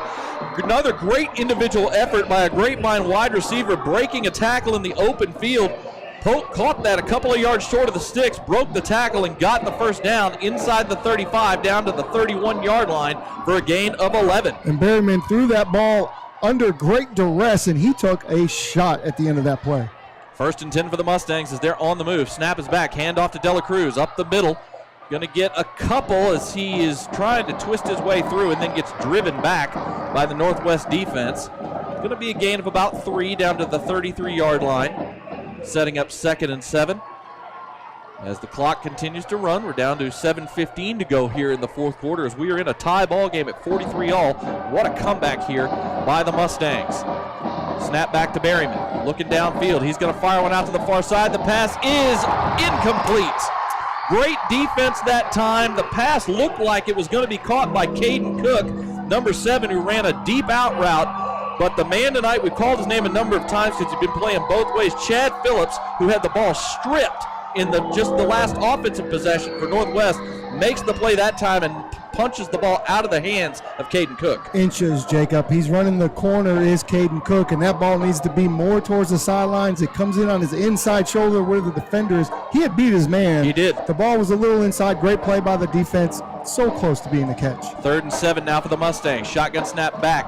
Handoff to Delacruz. He's into the second level. He's going to get the first down and almost breaks it. Delacruz gets brought down inside the 20, so it's a first down, but he was one ankle tackle away from punching that into the end zone. Still a great run nonetheless. Down inside the 20, a gain of 8 and a first down. At 5'9", 170, he just trucked the middle linebacker. Excuse me, that was gain of 8 yards. 1st and 10 for the Mustangs as they are now in the red zone. Shotgun snap back, handoff to Delacruz again. A sweep off the right side. Not much room, a little bit. They're going to give him credit down to the 16-yard line, it looks like. So it'll be a gain of 3, 2nd and 7 as they pulled the backside lineman that time on a sweep play. Tried to see if they could spring him off the right side of the line. We know Grapevine loves to pull and trap those linemen. Really good patience by Delacruz to get the 3 yards he did. Grapevine 2nd and 7, trips left, single receiver right. Berryman takes the snap, fires it quick out to the outside. It's caught, but Parker Polk, as soon as he catches that ball, gets blasted and brought down by the linebacker, number 8, Jackson Sturman, who gave him a solid pop inside the 15. He sure did. That's a long throw to make across the field on a quick hitch route like that. Really good reaction time by the defense. Still a solid gain that time. Colt Mercer in the game here. This could be the difference maker. Gain of 4 yards, 3rd and 3. Colt Mercer checks in at quarterback. They spread everybody out. Receiver comes in motion, overload, fakes the jet sweep. Mercer looking to throw. He's under pressure, and he's going to get dropped for a loss. They tried to fake a jet sweep, and overload one side and tried to roll back to the weak side, but a blitz that time from Northwest just was right in the face of Colt Mercer as soon as he spun that direction. He tried to get away from it but couldn't, and gets dropped for a sack back at the 17-yard line, 4th down. It did look like Sammy Kelly had gotten open in the back corner of the end zone, but just didn't have time to throw. There was no bite on the jet sweep that time. They played very good position defense. 34-yard field goal attempt to give Grapevine the lead. The snap is down. The kick is on the way, and the kick is good. The Grapevine Mustangs have taken their first lead of the night on the leg of number 49, J.D. Rice, the senior kicker, as he boots it through. The Mustangs take advantage of the turnover. They are now ahead 46-43 with 4:58 to go here in the ball game. This is Grapevine Mustangs football presented by Classic Chevrolet on Champion Sports Radio. Living in North Texas provides all of us with an amazing quality of life, including an affordable cost of living, outstanding schools, unbelievable cultural opportunities, and the best sports around. But we also have to put up with severe storms. Hi folks, Champion Sports Radio President and Founder Thomas Lee here to tell you when a hail or windstorm comes through your neighborhood, do what we did and call Greenleaf Roofing. Greenleaf Roofing is a fully insured, locally owned and operated company built on the values of amazing craftsmanship, affordable options, and innovative solutions. And they are proud that those values still stand as a foundation for their business today. And did I mention Greenleaf Roofing has 24-hour emergency service available? It's nice to know Greenleaf Roofing will be there in a hurry if you need them. After the first experience, I became a customer for life and have used them on 3 different homes. But don't just take my word for it. Learn about the Greenleaf Roofing difference yourself by calling them at 972-379-9109 or go online to greenleaf-roofing.com to find out how you can get your free quote. Greenleaf Roofing, the #1 choice for all your roofing needs.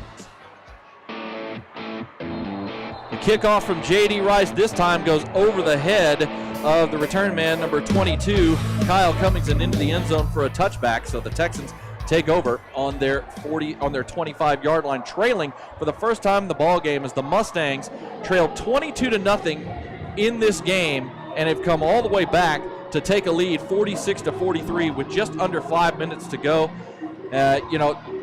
Nice hold that time by Drew Vi on the field goal. He was in earlier, tried that fake attempt when they tried to get the 2-point conversion early in the third quarter to try and get some of those points back. That time, he's had a couple of low snaps on extra points tonight that he's corralled, but a strong boot by J.D. Rice to give the Mustangs their first lead. 1st and 10 for the Texans, traditional 4-wide set. Play action, quick throw out to the near side. The pass is caught up to the 35, near the 35-yard line as they just ran a little quick bubble screen to number 9, Shannon Danicki, the senior wide receiver, and he gets a 10-yard gain out to the 35 and a first down. Just a little combo route out here. Tough to deal with that when we're playing that far off the receivers. Now you see him coming up a little closer again. 1st and 10 for the Texans, I should say. Snap back, strong looking, he's firing one deep up the far sideline, and this pass is almost intercepted. The coverage was right there, as he ended up throwing into double coverage. Number 29, Savion Shockley, and number 27, Drew Nelson, were running step for step with the wide receiver, Shannon Danicki, up the near sideline, and that pass went just off the fingertips of Savion Shockley. Well, we call that a man-2 defense. You see there's 2 deep safeties. The safety's job is to get over the top of the outside receiver. Does a tremendous job there to make a play. 2nd and 10 now for the Texans. Shotgun snap back. Pass by Strong out into the flat. Room to run out to the 40, up near the 45-yard line, maybe a bit short of the first down, as they are really heavily getting involved. Shannon Danicki on this drive. That's the 3rd straight pass to him. That time it was the little swing pass bubble screen we saw earlier in the drive just to the other side, and he has another solid gain, setting up a 3rd and 1 at the 44. He sure did. There was a great move made out there by Brock Smith to almost get in there and break that up. It looked like he might have been touched in the back a little bit, but no call. 3rd and 1 now for the Texans at their own 44 as we are under 4 minutes to go here in this ball game. Snap back, handoff up the middle, room to run for Cummings. He's into Grapevine territory. He gets dragged down at the Grapevine 40, a gain of 16 as they spread him out with the trips to one side, single side to the other, just go with the draw, and that offensive line opened up a really big hole. First big run play they've had really since Grapevine has gone to the 4-man front. They've figured something out here with these quick combo routes, and now they're able to gash up the middle. So the Texans on the move at the Grapevine 40, 1st and 10, 3.5 minutes to go here. Snap is back, play action, little quick pass out to the far sideline, and no room to go as number 31, who we've called a lot of times tonight in this second half, especially Brock Smith, just stood up the blocker on that attempted bubble screen and blew up the play as number 6, Chad Phillips, caught it and was just driven out of bounds after 1 yard. Brock Smith, 5'9", 165, senior corner, playing much bigger than that all evening. Absolutely. He really did a fantastic job that time fighting through the block and blowing that play up. 2nd and 9 now for the Texans at the 39-yard line. Trips right, single receiver left. Shotgun snap back. Quarterback power this time from Strong. He gets a couple of yards and gets stood up. A very minimal gain as that time the 2 linebackers, number 11, Latham Way, and number 33, Tyler Mears, just stood Jake Strong up at the 37-yard line for only a 2-yard gain. We've seen it this whole fourth quarter, the pursuit, right? The pursuit to the quarterback. They have not let him get loose in the second half. 3rd and long now as it's 3rd and 7 for the Texans. They're going to switch the trips up this time. They're going to put the trips on the far side, the left side of the formation. And now they're going to move Cummings into the slot on the right, empty set. Shotgun snap back to Strong. Little pass out to the 35, and a great open field play and tackle. As did the ball come out? No, it didn't. I think he got on it, but man, oh man, Drew Nelson once again with the play as he just stood up the wide receiver, number 11, Keenan Reel, stood him up like he ran into a brick wall. Sure did, and here we are in man defense. We talked about it earlier. These screens are a little bit harder to control when you're going up against a man defense like this. Great play by number 27, Drew Nelson, and Brock Smith in on the play again. Those two have been really the cornerstones of this defense. Yeah, Drew Nelson and Brock Smith have been making plays this entire second half. They make another one there. I believe the ball may have come out on that play, but I think it was after the whistle blew and forward progress had been stopped. But it's a 1-yard gain, only a 1-yard gain. It's now 4th and 6, and timeout has been called by Northwest here with 1:50 to go in the ball game. They're kind of in no man's land here. Punting it does nothing, but they're also behind, I should say. I keep thinking it's a tie game. It's not. They're behind here. They kind of have to go for it now, and they're in no man's land, 4th and 6 here at the 36 of Grapevine. You certainly have to go for it. The quarterback run game hasn't been working for you tonight in the second half. In the first half, certainly a viable thing. I don't know, maybe a fake screen here like they've run a little bit earlier since they've been running a lot of screen plays. This is a huge coaching call for Northwest and for Grapevine. For Grapevine, I'm not changing what I'm doing. I'm staying in my four down linemen with my man defense, with my 2 safeties. I'm protecting the back end, and we're going to make a stop. Grapevine up 46-43 with 1:50 to go here in the ball game. And here's the play of the game, folks. It's 4th and 6 for the Texans at the Grapevine 36-yard line. They're going to come out in a traditional 4 wide, 2 to each side. The running back, Dyer, on offset to the right of Jake Strong. Snap is back. Dyer, Strong, looking downfield. He fires over the middle. It's caught for a first down.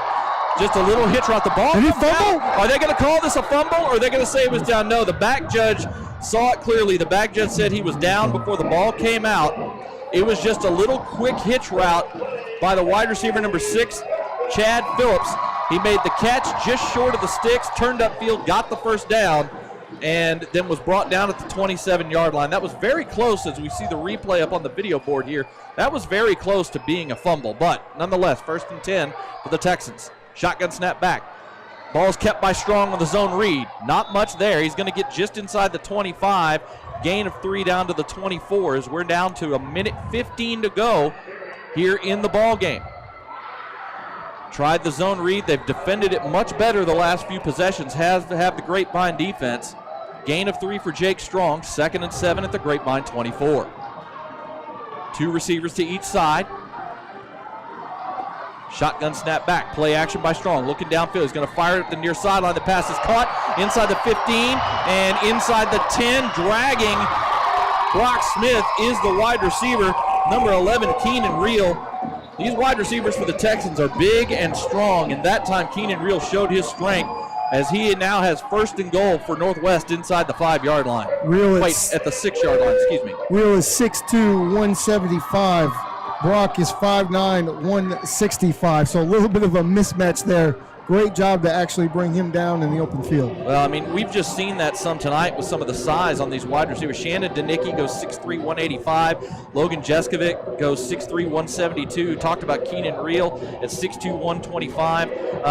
And I mean, they've had a couple of times tonight that they've caught passes and been able to run through tackles as they have a size advantage over the Grapevine DBs. But nice catch and run by Keenan Reel sets up the Texans 1st and goal at the Grapevine 6-yard line. 45 seconds to go as Northwest called timeout there to set up this next play.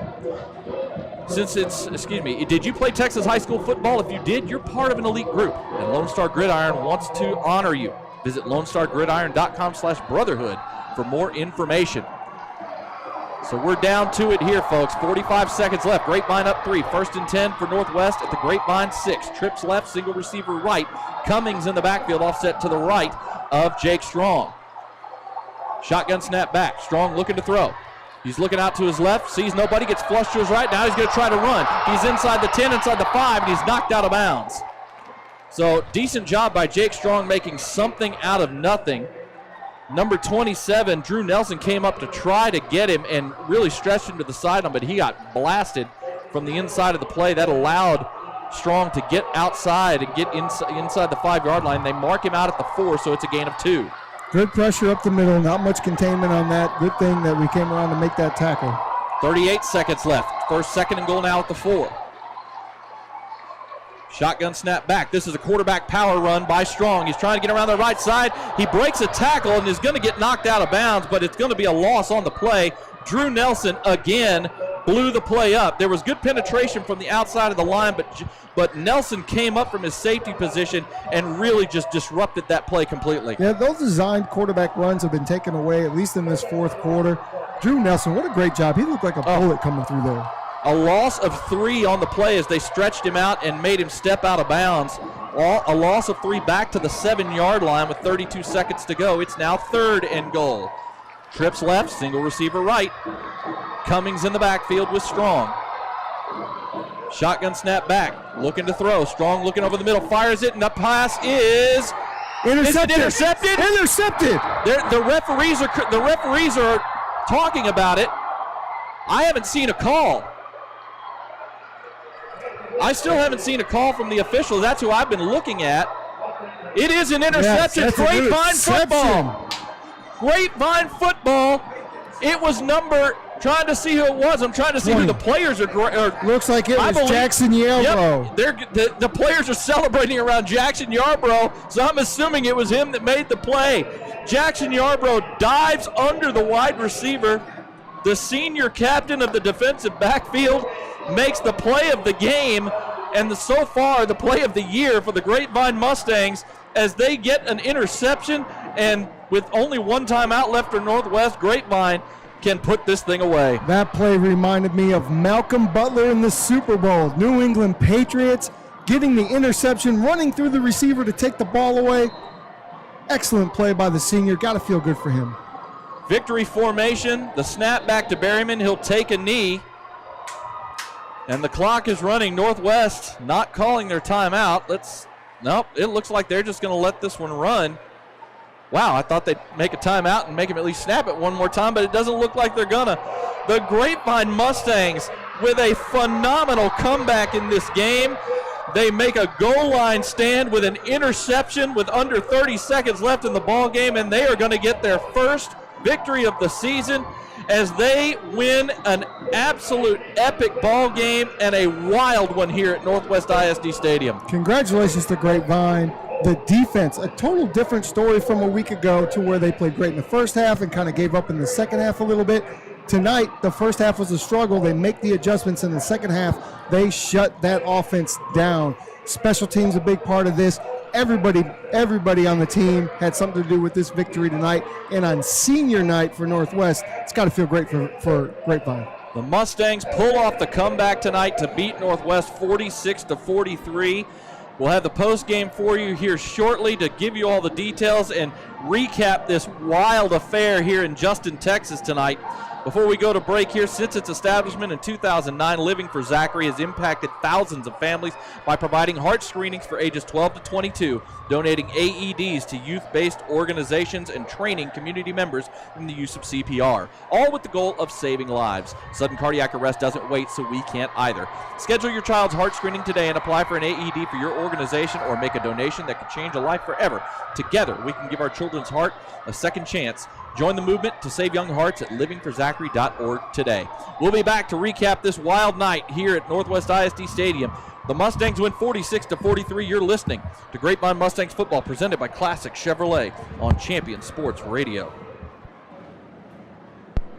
This broadcast is under the direction and is copywritten by Champion Sports Radio. Any rebroadcast, retransmission, or use of the audio stream, and any and all other use of the accounts of this broadcast without the direct written consent and permission of Champion Sports Radio is strictly prohibited. All rights are reserved by Champion Sports Radio and ChampionSportsRadio.com. This is a presentation of Champion Sports Radio, your home for championship broadcasts.